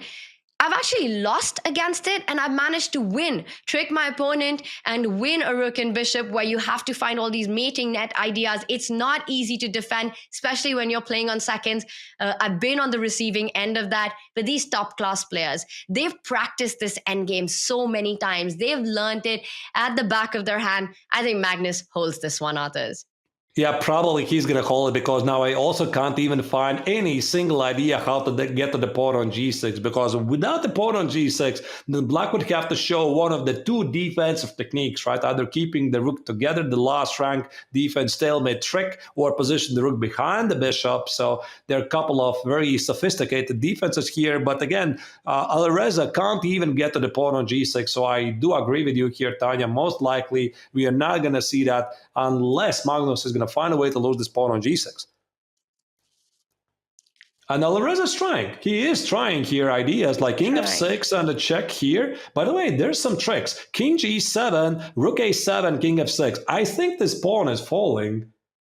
Is it? No, actually not so simple here. So maybe you have to play indeed rook b1, rook f1 to make sure this pawn survives. But you could anyway block that. First, build a bridge, get your rook to the f-file, go king f6 and start having those threats of giving a check on the h-line. But perhaps after rook f2 is when you want to come back with your king to g7. Right. Yeah, still, Magnus does everything correctly here. So there's a so-called 50-move rule. If you don't make any trades or don't move any pawns after 50th move, the game will be automatically finished in a draw. That's why here, of course, Alireza is racing against the clock. He knows he can't play this position forever here, so he needs to get his pawn g5 within the next 40 moves or so.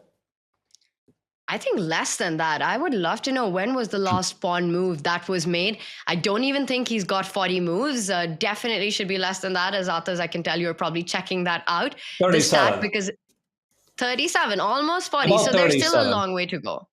Yeah, it's a long way. And definitely he's going to play it out. And I think that he should play it out, because this is what every single player is always taught. Never, ever make a draw from the dominating position here where you have no risk and where you can try to play for the win with no risk whatsoever here. So, of course, Firouzja is perfectly aware that normally with a perfect play, this is a draw, but he's going to keep trying.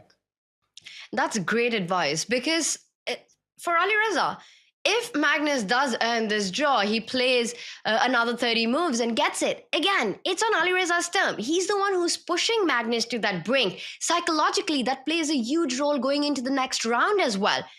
Because despite the scoreline, the story tells a different story. That perhaps Alireza's been the one who's had the possession of the ball more than Magnus today. Indeed, he has. So here you see Alireza is still trying. He probably tries to dominate this rook here. Rook b6. Now there's no checks on b5. Maybe in some lines this is important. I still don't see how do you get a pawn on g6 here. But Alireza is trying. I don't know. Play rook g3, bishop e6, king f6. Try to get the king this way. Again, Magnus is always going to activate the rook and position it on f1. Rook a3. I'm not sure what it really does. It's a move. He's down to 35 seconds, so he also needs to keep one eye on the clock. His aim in this is to somehow get the king closer to that to the g6 pawn. And Magnus has done everything to make sure that doesn't happen. He's not able to cross that final barrier to get to f6. For example, right now, White's move, king f6, and we're talking about a completely different game. So Magnus will find a way to stop that so that he's able to give a check once the king does land on f6. Maybe here he has to play rook f3, then Magnus again can play king g5, bishop d5. Okay, this is the threat. Actually, that's pretty cute idea. King f6 and bishop f3, shelter from the checks. Wait a second here. I think, no, nothing really changes. False you go narrative back, here. bishop e6, rook b1. rook b1. Exactly, so nothing really changes. There you go. But he didn't repeat. He's still going to play till either the game stops automatically because you reach that 50 move rule, or we'll have some sort of repetition. I can't imagine that scenario. But Alireza says, I want to play this on till the very end. Of course, he should, but I think he's slightly out of the idea as how do you get to the pawn on g6. At least I do not see any. The king on g7 always stays. Pushing away the king here, king h6. You can't play king f6, there's going to be a rook trade. You can't do that. If you remove the rook, the king goes back. It's incredibly instructive, the defensive setup that Magnus has shown, because very often, sometimes we feel we want to give up that g-pawn and then defend the endgame as you know it. But Magnus shows that you can actually just keep that pawn, making sure that the black rook is able to give the white king checks when needed, and the black king is close enough to that g-pawn to keep it defended. Now he pins the d7 bishop, once again paralyzing the white king. Watch out for the trick. King h6 will be king f6. You can't really do that, leaving the bishop under attack here, so still need to be careful. I think what Alireza tries to do here, position, no. I thought he's going to position the king on g8, a bishop e8, bishop f7, and king g7. That's the only idea I could think of here. Maybe he's still going to do it, but 5 seconds here for the Frenchman. Still no progress. Yeah, we're watching the same stuff. Progress. And he's going to give a check on g2, force the king back, and now the rook comes back to b1 to give a check on f1. But king f6 is coming in, so you need to stop that. There you go, king f6 is incoming. Now black can still play rook b1, so black is still perfectly safe. I don't see any change. I think that here Firouzja should try to get the king on g8. But you know, these are the seconds where a mistake can happen because you've repeated the position so many times, your mind starts fogging up, and Magnus has got 5 seconds on the clock. He has to keep the game going, keep that pawn on g6 for just a few more moves, and it ends in a draw then. Yep. He cannot allow king f6 under time pressure. So Alireza is trying the tricks, but I think the game is about to finish in a draw in any move. So I think it's something like 10 moves or less. Shouldn't take any longer. So Alireza is running out of ideas, and of course he's going to fight it out until the very end, until the system is going to announce it's a draw. Another attempt to get the king on f6. Just move the rook to a point where you can give a check or stop it with king g7. He does it with the king. Once again, no entry for Alireza. No ideas. I think he has no ideas here. All right, there you go. 50 more rule. Draw grid. Magnus flawlessly defends the endgame, keeps things under control. Alireza on the push against Magnus, and the score remains level for these two players. They are really bringing the fight on. First game taken by Magnus with the black pieces. Alireza Firouzja immediately bounces back with a second game victory. The third ends in a draw. It's the final rapid game. We might even be treated to an Armageddon in this one. And though the scoreline in this was even, the game authors was not as peaceful. No, it was not really peaceful. So it was a pretty long game where Alireza was pushing for the entire game, but Magnus managed to hold on. So let's make a game review of this game 3 matchup between Alireza Firouzja and Magnus Carlsen. So just very quickly, the opening phase, it was, let me load it up. It was a fashionable Sicilian Rossolimo, e4, c5, knight f3, knight c6, bishop b5. This e5 idea has been pretty trendy lately. Now we got some vibes of the Sicilian Sveshnikov. Black gives up the d5 square willingly for some activity. So the game was pretty positional. Firouzja occupied the d5 square, and here Magnus decided to counter-attack at the queen side. He played b5, a couple of trades happened. And eventually, if somebody was pushing this position, it was Firouzja, right? Here he played Tanya's suggestion d4, which was a very nice way to open up the center. Black has some weaknesses, most notably the weakness on d6. And eventually we got to this position where after rook takes on b4, you could see the surprise in Magnus's face that Firouzja decided to take the pawn on d4, not rook takes on f7. Still would have been a pretty equal game. So here after rook d4, queen d4, bishop g7. The problem for Firouzja is he can win the pawn on f7, but it's going to cost him the trade of both heavy pieces. So he was trying to avoid that, and that's why here he did trade the queens. Magnus traded as many pawns as he could, and now comes the critical moment. The key defensive resource, Tanya, here is that after king g2, here Magnus played very correct move, h5, fixing these pawns on the dark squares, and eventually Alireza could make no progress here. He had to push g4. Magnus gave up the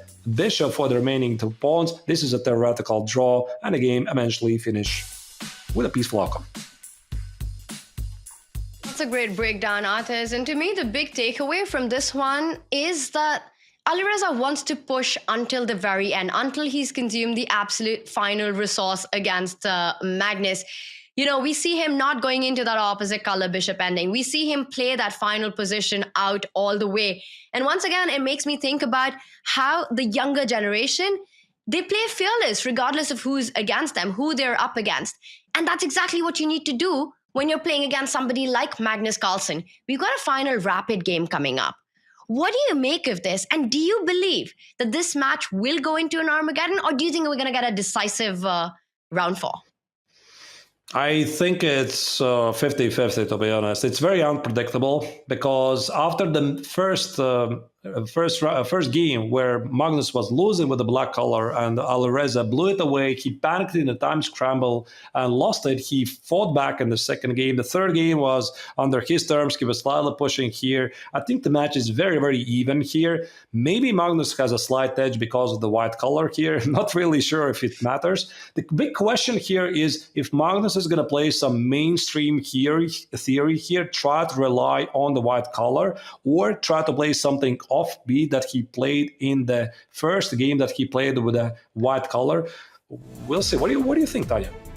I don't know what you're saying about the white color, Arthurs, because both the victories in this match so far have been black wins by Magnus as well as Alireza. So definitely, I think it's going to be about the kind of position we get. Is it going to be as chaotic? Magnus Carlsen, you're up against him. You know it's never going to be easy. He's the world #1 player. Ever since I can remember, the 5-time FIDE world champion, he booked his ticket to the Oslo season end final in the very first event, winning the CrunchLabs Masters. He's won World Rapid Championship multiple times, 7 times World Blitz champion, 4 times CCT champion, looking for his 5th title. That's the man on your screen. And will he get it done in his hometown of Oslo? Right now, he's facing a huge challenge, as he always does when he's up against Alireza Firouzja. Alireza showing some incredible class today as well, playing fearless chess against Magnus. A big round coming up. Magnus starts with white. What do you think is going on in his head right now? Is he trying to decide the opening approach? Probably, right? I think he has like million possibilities to choose. Before the match, I'm pretty sure he did some specific prep against Alireza. Now with the first games, he has some answers. What kind of direction Alireza has decided to play. We might see again some sort of a Sicilian. So again, the first game, I think it was, what was it? Knight f3, c5, e4, if I'm not terribly mistaken. Very weird order of the moves. Now, let's see where this is going to take us. It turned out to be some sort of a French defense at some point. So the game transposed. There you go. Magnus immediately just plays e4. He's like, okay, I know you're about to play Sicilian. Why should I bother with Knight f3? Let me just start with e4. He does, and we might be seeing the Taimanov Khan that you earlier spoke about. It's your speciality. He starts with the second move, e6. Alireza, I would love to get chat prediction on this point. What do you think will happen in this very important game 4? But let's also point out that whoever loses, it's not the end of the road. They just get knocked down to the loser's bracket. They'll have one more life. And Artez, I know why you had that smile on your face. It's the King's Indian attack. Yeah, it's the King's Indian attack. I mean, actually, I was wondering, was this a mouse slip? Maybe Magnus wanted to play d4. No. I mean, of course, it's a very, very normal-looking move. The point is, white immediately fixes the center, and there you go. d5 is on the board. So queen e2. Yeah, this is one of the trendiest ways to meet so-called closed French defense or the king's in an attack. And the big idea here is that white wants to play bishop g2, short castle, rook e1, and if black plays knight f6, bishop e7, and castle short, white closes the king side with a typical e4, e5, and starts a king side attack. Either way, maybe all of that, Tanya, is completely irrelevant, but I think we have a great opportunity here to get an attacking game. I would love to see that. Kings in Attack used to be once upon a time my favorite opening to pretty much counter every single Sicilian or the French defense, and Alireza chooses a different approach. Instead of taking out the knight to f6, which often provokes that e-pawn moving forward, he develops it to e7, from where it can start targeting that e5 pawn from the square g6. It also vacates instead a different approach of g6, bishop g7 to make sure that the attack on the king side comes to nothing. This is actually strategically a very provocative move by Firouzja because I get it. So black plays knight e7 with the idea to position the bishop on g7. So his idea is to slow down white's eventual move e4, e5. So both of the players are perfectly aware of the concept of the nuances of this position. But again, when you think about the position a bit in the longer run, if Magnus is going to manage to play e5, assuming black castle short, e5, bishop f4, castles, and there's this typical maneuver to bring this knight from b1 all the way to g4. Black eventually is suffering because of those weak and dark squares. But wait a second, Tanya, are you supposed to play e5 that when black has not castle short? Maybe you can do it, actually. It feels a bit early. It feels a bit early because now Alireza can delay the shock castle. And very often all the plans that you pointed out for white on the king side, black starts countering it with his own play on the queen side. You want to go b6, Arthur? I would want to go b5 and try to expand even more on the queen side. Eventually, exactly, push that a pawn, push that b pawn even further. Magnus now wants to make sure that the center remains solid. He plays c3, so he wants to get d4 in as well. Magnus simply has here different ideas. I'm not really surprised. So I think what he wants to do, he wants to play d4, secure the center. There you go, Alireza immediately plays b5. I think here Alireza is slightly toying with the fire here. So this idea of b5, a5, b4, I think it's very effective with the bishop on f8 here because the bishop is guarding the c5 square. With the bishop on g7, I'm not really sure. I think that here Magnus has a brilliant position here, plays something like, again, short castle, rook e1, knight e2, knight f1, knight h2, knight g4. But if he castles short, he needs to watch out for the typical idea of g5 and knight g6. And I think, Tanya, this is precisely the reason why Firouzja is delaying the short castle to make sure that he has this opportunity to go for an inspired counterattack. And Alireza just doesn't care about castling. He doesn't want to let Magnus get everything he wants after he's committed e5 so quickly. So he continues with his own strategy of striking onto the other side of the board. I'm expecting that a pawn to move further down, a4, a3 coming in. Always target the base of the pawn chain. That b2 pawn is where you want to get to. And it just feels like Alireza's play is flowing faster exactly because of the reason you pointed out, that his king is still in the center. Ironically, the safest place that it can be right now. I'm still picking white. Maybe I have too much fun for the kings in attack systems. I think here Magnus is trying to figure out, can he castle short with the black king in the center? So maybe he's somewhere here in these lines like short castle. Is this a threat? G5, is this a threat? Again, knight G6, for example, G takes on H6 and whatever happens in these lines. So you have to calculate these lines very carefully because if you make the wrong decision here, then black suddenly has a very powerful attack at the king side. But I think that short castle here probably is going to be in order at some point. No, he plays a3. And it again is one of those positions where the players will have to show a lot of accuracy because we can already see it's heating up in a big way. Alireza is going for activity on the queen side. Magnus is trying to get onto the king side. And we're getting some stats in on Magnus's accuracy in the Julius Baer Generation Cup so far. And listen to this, Arthurs. In round 1 versus Jan Nepomniachtchi, he had an accuracy of over 96%. Then he goes on against Levon Aronian, a match that he won, with an accuracy of almost 93%. And against Alireza, it suddenly takes a drop below 90%. He's at 85% against Alireza.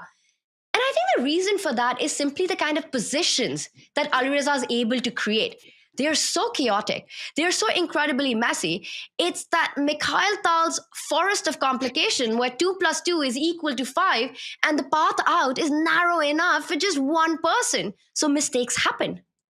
Exactly, and I think also this low percentage contributes to those crazy up and down movements of the evaluation bar. In the time scramble, where both players were probably winning at some point, the game 2 in question, I think this is where Magnus lost a lot of his accuracy here.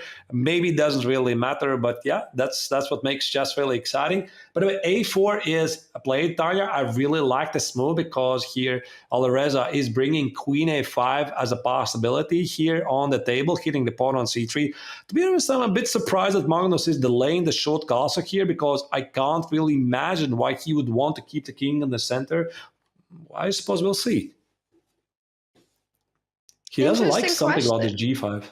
Yeah. I think it could be around that. You've hit the nail on the head that if black castles, white gets the attack going. That knight coming on to g4 at the right moment, you go h5 and then sacrifice a piece on the king's side. If white castles, black might be the one to attack with his own sacrifice, the g pawn moving forward. So definitely Magnus doesn't want to go in for those complications just yet. But Alireza continues to put the pressure. Bishop from a6 now eyes that d3 pawn as well.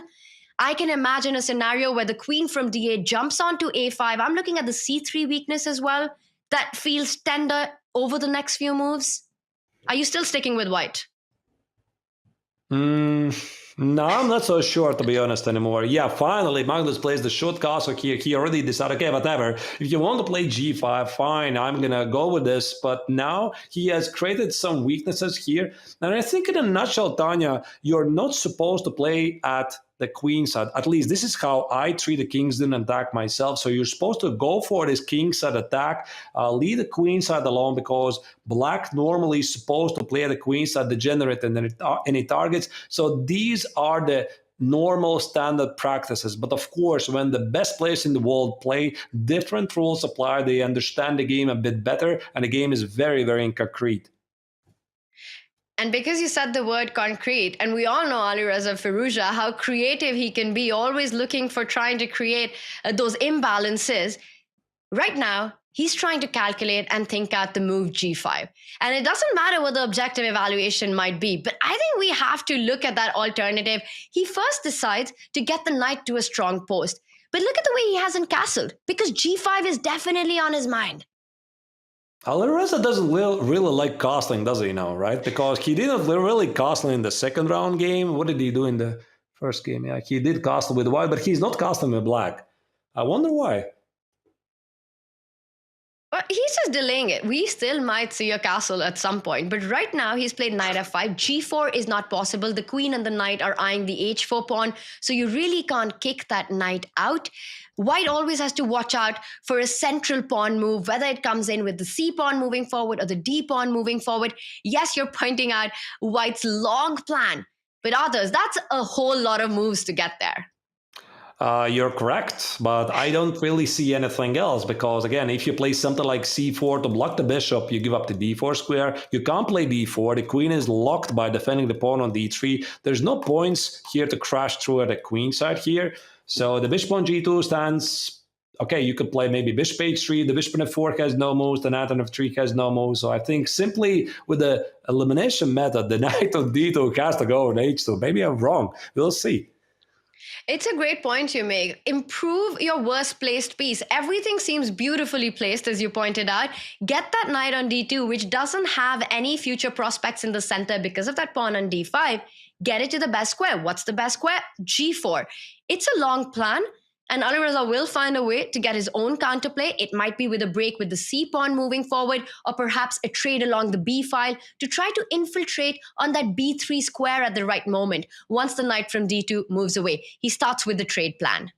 Yeah, I started to think actually, Tanya, about this idea because this would be really a throwback to his second round game that he played against Magnus. It featured a pretty similar plan. I mean, knight a5, knight b3. Remember, there was the knight on b3, only the pawn structure was slightly different here. And with the knight on a5, he also would improve his odds of playing c4, then playing knight b3, and hit the pawn on a3 at some point later.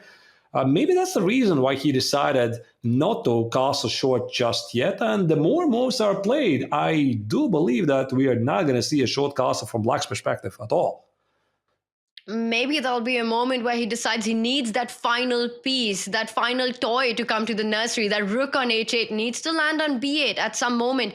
He's infiltrated. It's happened, others. Rook on b3. It's not an easy move to answer because you can't really trade it. You can't allow Black to get this super healthy passer on b3. Meanwhile, he's threatening to pick up the a3 pawn as well. Not just that, the queen is about to double up with that rook on b3 from queen b6, asking big questions. How are you responding on the b file?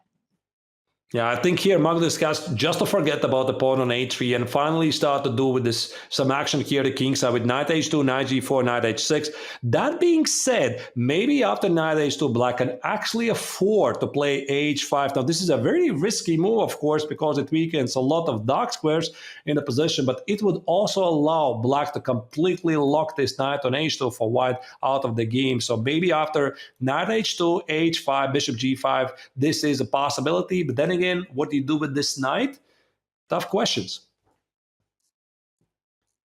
It just seems like Alireza is the one who's coming in with all the tough questions today in this match against Magnus. Every single game. Rook b3, I really like this approach, you know? That knight from d2 moves, what's the drawback of it? The b3 square is weak. And he makes use of it. Magnus goes knight to e3, so he's actually offering a knight trade.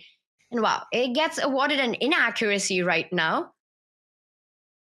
Are there some tactical tricks? Get greedy or no? The computer points out that it's time to go short castle. All right, yeah, Black now finally took the pawn on a3. Yeah, there was a possibility to castle short. No, now more than ever, I'm convinced that short castle is not going to happen because the king is getting pretty weak there. But it's a pawn. It's a pawn, and if give Alireza one more move, the rook is coming back to b3. Magnus needs to do something really quickly right now. I mean, this next move is super important for him. And also, he's down on the clock. He's touching the 3-minute mark. Yeah, I think here Magnus probably is trying to understand, does he really care about the pawn on a4? Okay, the answer is yes, he does. Cares. Yes, he does. I was thinking also maybe he could literally not care and instead of this rook a1 play queen d2, try to persuade Black from ever castling short at all. Maybe play d4, bishop f1 and pretend like he is having a material symmetricality and equality on the board. But okay, probably he needs to take care of this pawn on a4. It still doesn't rule out the idea of playing queen d2, hitting the pawn on h6 and maybe then securing the center with something like d4, c4.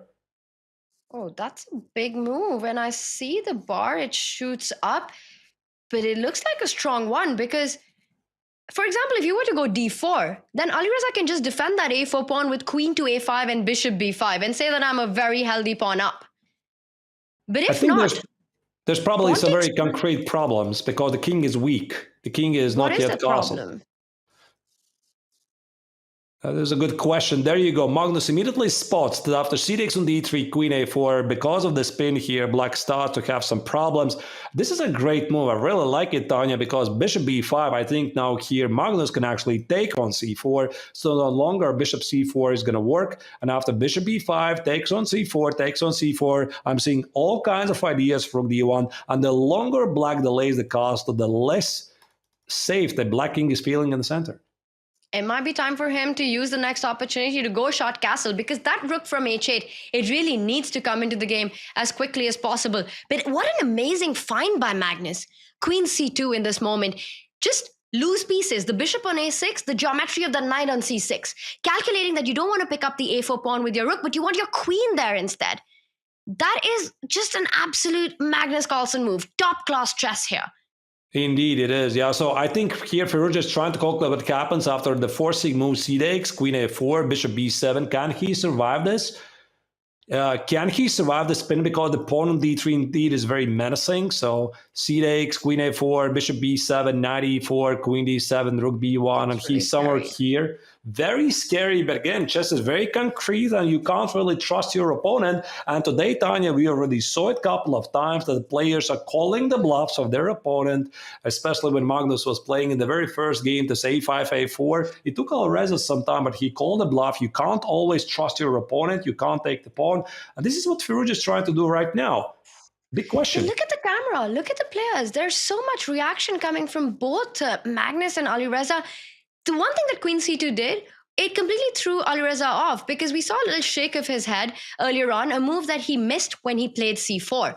And that just changes it because you're thinking you're up a pawn and you've calculated everything. And look at that, an immediate mistake by him. He goes queen to b6, allowing the move queen takes pawn, which will hit that bishop on a6. I have a bad feeling about that king on e8. We've been singing praises of not going short castle, but suddenly in big danger. Magnus also looked like he was calculating the line through. I'm not sure what's going on, but queen takes pawn looks very obvious.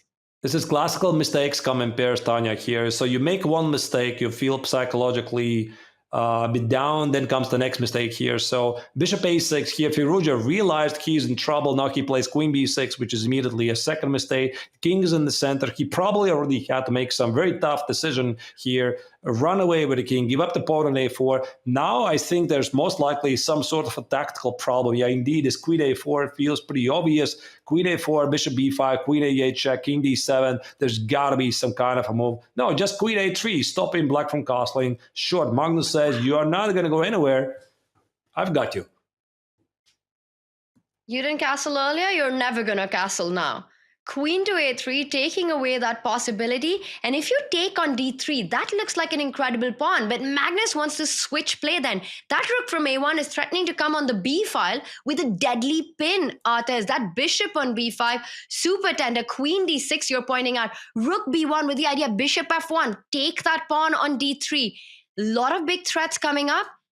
And Magnus being super accurate in this one. Well, I suppose when you're here sitting with black, if you suffer, then you suffer with the music. Just take on d3 and pray it's going to work. Otherwise, it's just such a terrible position here. I don't know what to suggest. Bishop f8 feels super slow here. Probably White's going to play the same idea, Tanya, that you mentioned. Queen b2, pinning the bishop on b5 and the bishop on b6 here. Just take on d3 and then after rook b1, I don't know. Actually, what do you do after rook b1? I'm kind of clueless. It's very scary, the pin. Because yes, you can play queen to a6, but then you just trade, rook goes to b6, and you end up losing a piece in that line. Maybe he just lost. Yeah, so and right now, Alireza's feeling the pressure. He shakes his head, he's down under a minute. And how quickly did this turn around? He won that pawn on a3, and then one inaccuracy, c4, and Magnus Carlsen is all over him. Well, Tanya, castling is a good opportunity for a good reason, I think. So you have to bring the king to the safety pretty early in the game. So he kept delaying this decision by bringing the king to the safety, and now he's backfiring at the worst possible moment. What's done is done. If you make such a mistake against the greatest player in the history of chess, these are the consequences. And Alireza keeps getting more and more frustrated on the camera. He's not able to find his way through, immediately goes... in the end, goes with the idea of bishop f8, a check, the king comes up, but look at the discoordination, that bishop on f8, the rook on h8, not playing a part. Where is the breakthrough? How do you open more files and more lines for activity here? Magnus knows that there has to be a way. He's about to show us. Yeah, so maybe bishop e3. I think what makes perfect sense here, Tanya, you try to include all the pieces in the attack, also opening up the position. With d takes on c4, considering that black cannot open up the d file, there's going to be rook d1 with a lot of consequences here. So I'm thinking moves like bishop e3, d takes on c4, knight e4. I think right now Magnus is looking for a kill. And he's got about a minute to find it. To find the precise way forward that keeps the advantage, because the position is so beautiful for him. Black's pieces lack complete coordination. He decides to open up the lines, takes on c4, and I'm expecting him to do some rerouting of his pieces. Magnus has this incredible ability to place his pieces on the right squares. I think bishop e3. No, knight e2. All right. Makes also perfect sense. a lot of sense. If you get to take it, open up the D line, that king on D7 will get checkmated. It's been a scary story for Alireza's king on in the center of the board. Maybe remove the bishop and play bishop G7. How do you defend this position with 8 seconds on the clock? Yeah, you have to bring the rook final in the game. Bishop G7 is essentially the only move that gives black some chances. So C4 has got to be moved for Magnus here, ripping apart the defenses here. C4 is played. Bishop G7 probably is also going to follow. I already see there could be some queen sacrifice here. C takes on D5 and D takes on C6. Looks very fancy. Maybe it's not necessary. Just play queen A2. But they just can't resist sacrificing the queen here. Can I do it? I mean, Magnus is sure tempted. Nah, he decided not to do it. He instead plays a safer approach, queen a4, pinning that knight too much on the line to sacrifice your queen, and then you don't need to do it. It's such a beautiful position as is. Alireza's rook still where it started, hasn't made a single move, and that's what's making all the difference right now. 2 seconds on the clock and a very difficult position to hold. But we've seen miracles happen today. Yeah, indeed. So Magnus is still needs to find a clear victory here. Did he miss bishop e2 here? No, he looks a bit nervous here. Rook b1 threatening, rook b7. Alireza's fighting back. And Magnus now under 5 seconds as well. Anything can happen. Anything can happen. He's missing moves. He's also missing moves here. There's a lot of nerves. Queen f2 check here. What happens here? Oh, he my missed it. goodness. Look at Magnus. He reacts. But Alireza misses something as well. Queen b7 on the board. This is complete chaos, Tanya, here. Now, I think Magnus again is winning.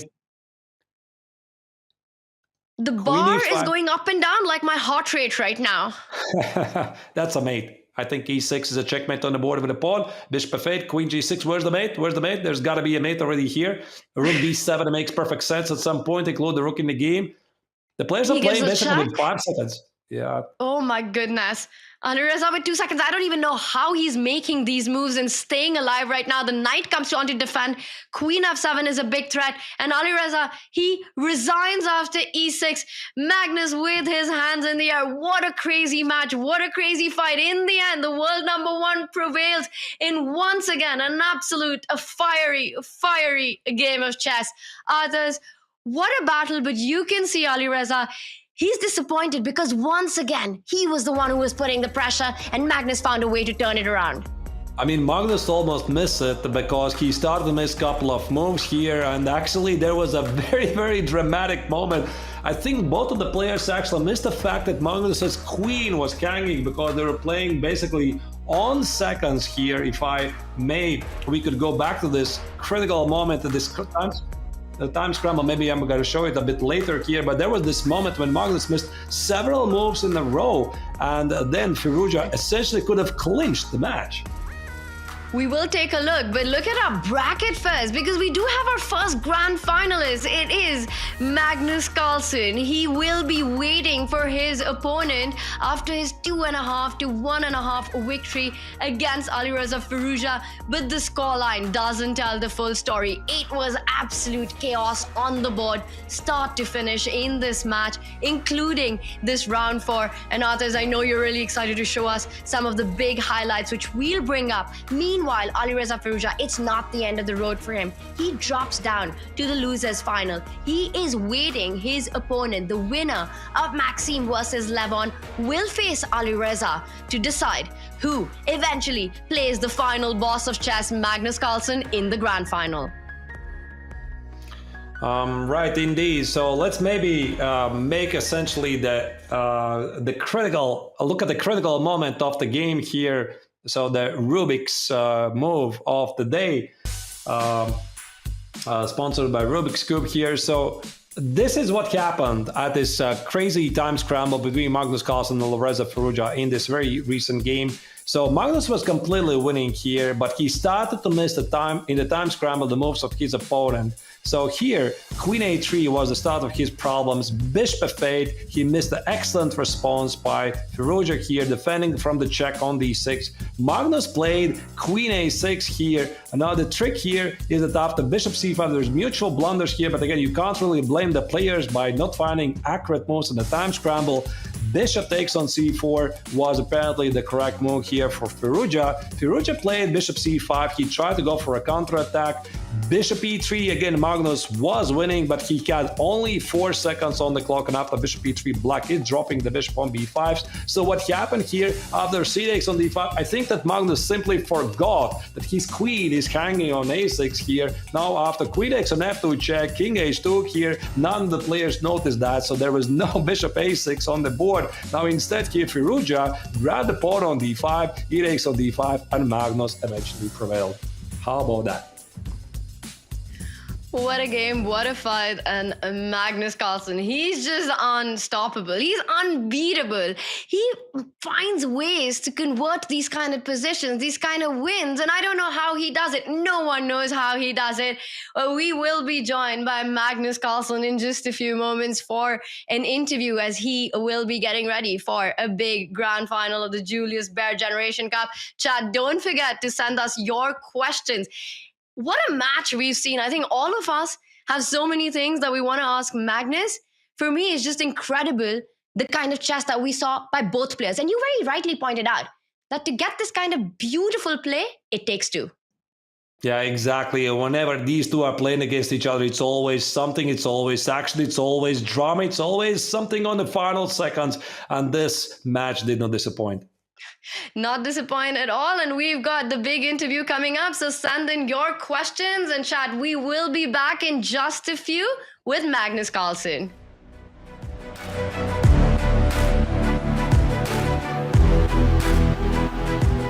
Magnus, do you ever regret walking away from the Classical World Championship? Not ever is hard to say. But I would say that overall, I don't regret it. Yeah, that's the truth. Okay. Good. Just checking. Just checking. Regardless of who wins the candidates tournament coming up, do you think Ding will successfully defend his title? No. He's telling the truth. Okay, controversial. Magnus, do you ever regret making 2900 a public target? No. It's the truth, but it's a very sensitive question for him. Okay, touched a nerve. Magnus, do you feel you've peaked as a chess player? Yes. That's the truth. Okay. Magnus, do you fear the effects of AI in chess? No. So it is a lie. Ooh. Okay. Do you think you could beat Hikaru Nakamura in a chess boxing match? Yeah. That's a lie. Wow. Do you think you could beat Levi Rosman and Danny Rensch in a blindfold simul? I don't care. I don't know what the rest of the question is, but I don't care. He does care. He's annoyed by that.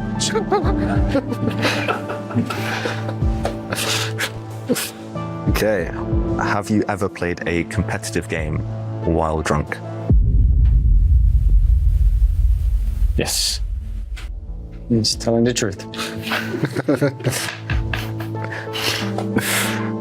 Do you think Chess 960 will ever match the popularity of classical chess?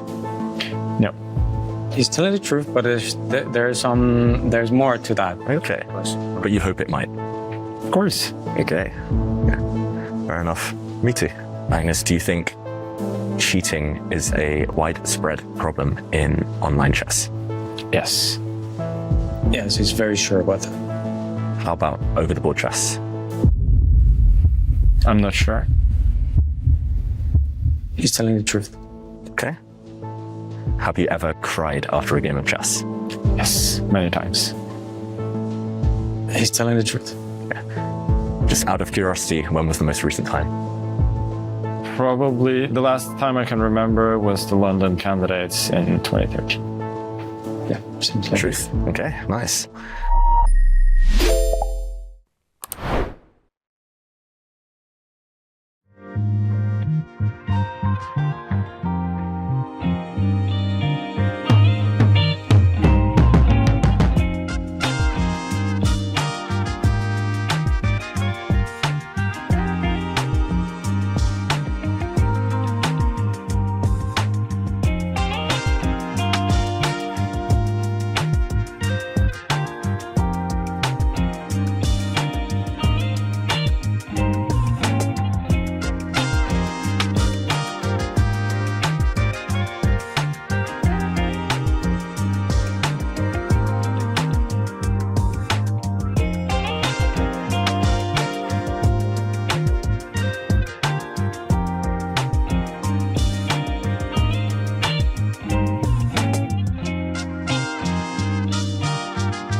And we are back live with an interview with the winner of the thrilling winners final match of the Julius Baer Generation Cup, Magnus Carlsen. Welcome, Magnus. What a day it was.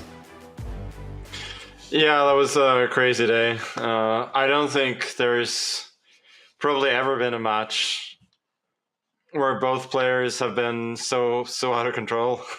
Like at least a match of these players, but I think that like both speaks to the complexity of the positions, but also the fact that neither of us were like in tip-top shape today. But it was certainly exciting. If you could maybe walk through what happened, which maybe were the critical moments of the game, like we saw this crazy game in round one, where I'm not really sure what happened. You played this knight x on d4. Did you blunder this g4 idea that Alireza played? Did you mix up some prep? What happened at that moment? Yeah, I mean, I just took on d4, and somehow I was expecting him to go cd4, and then I go bishop f5, and I have a square on d3, and I thought that everything was kind of all right. And then he took with the queen, and I was like, oh, I'm probably losing now. And I didn't really want to go h5 there, and like bishop c2 to e4 looked pretty depressing. So I thought, stylistically, it would be more unpleasant for him to play with the extra piece, since I thought it was like much worse regardless. But you know, it's kind of an early stage of a game to just start hustling. But I did what I felt that I had to do, and like in the following. In what followed, I never felt that I was out of it, really.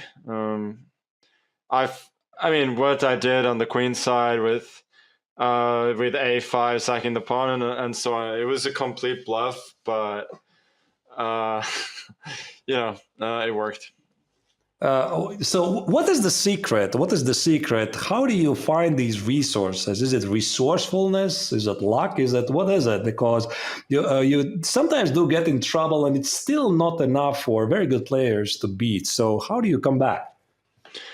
The thing about Alireza is that he spends a lot of time. So he's very good with little time, but you cannot be perfect all the time then when you're surprised. So that gives you a little bit of a chance to get it back in the game. And part of my strategy there was try and force him to use time so we could get into those situations, like where ideally I'd have a little bit more time myself, which I had, which I sometimes had and sometimes didn't.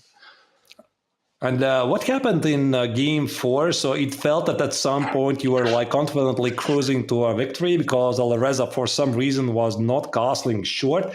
Then you played this queen a3. We felt that, okay, this is definitely going to be a victory. And yet something happened there. Yeah, I feel like in these lines, it's generally considered dangerous for black to castle. But of course, having the king in the middle is no picnic either. But to be honest, I felt that I was better, and then I just missed this rook b3 thing, was just kind of basic. And after that, I was just hustling with knight e3, and I think taking on a3 was a massive relief. Like, why would he even leave that post? I didn't understand. And then I take rook a1, and I felt like I was doing perfectly fine. And yeah, I mean, this c4, like, I know, like, he's a very ambitious player, but that was a bit too much. But later, I was just like, I don't know, my brain was fried, and I couldn't find the knockout blow, and he has like a couple of seconds left, which I was mesmerized by as well. And then usually when something crazy like a queen blunder happens, both players usually notice right afterwards. And I don't know if he'd noticed because I didn't see his reactions, but I didn't notice it until after the game. I thought that it got out of hand, but I was always the favorite. And then I was like, oh, the bishop can move that far backwards. So I think that just speaks to how out of control we both were with few seconds today. All right. If I may, I'm going to ask maybe some questions from the chat. So WT King 21 is asking, do you feel if the next generation is getting increasingly closer in ability? I mean, they're young, so they should, but I don't think know. it's pretty obvious, right? I think in classical formats, yes. I think in faster formats, it's only Alireza who's remotely close. I mean, and it's not necessarily on a day like today. Like today, none of us were particularly good, and a lot of people could have probably had a good chance. But overall, you know, here I don't think, yeah, they are. And in classical, yes. I mean. It remains to be seen if Arjun is quite 2800 strength yet, but Gukesh is really, really good. And I think he's by far the best among the. All right. Among the kids in classical, apart from Alireza, of course, but like the even younger kids. Okay. There's one more final question maybe. Do you always check the valuation bar of the game immediately? And I'm going to add it. Do you make some adjustments to your opening prep before a match? Because I'm pretty sure you have some ideas what to play. Something happens in the game and then you decide to alter your plan. Yeah, I do check the evaluation, but that is mostly out of curiosity and also trying to learn, rather than necessarily trying to do better in the next game in terms of prep and so on. All right. Thank you, Magnus, for joining me for an interview, and wish you best of luck in the grand final. Yeah, thank you. Take care.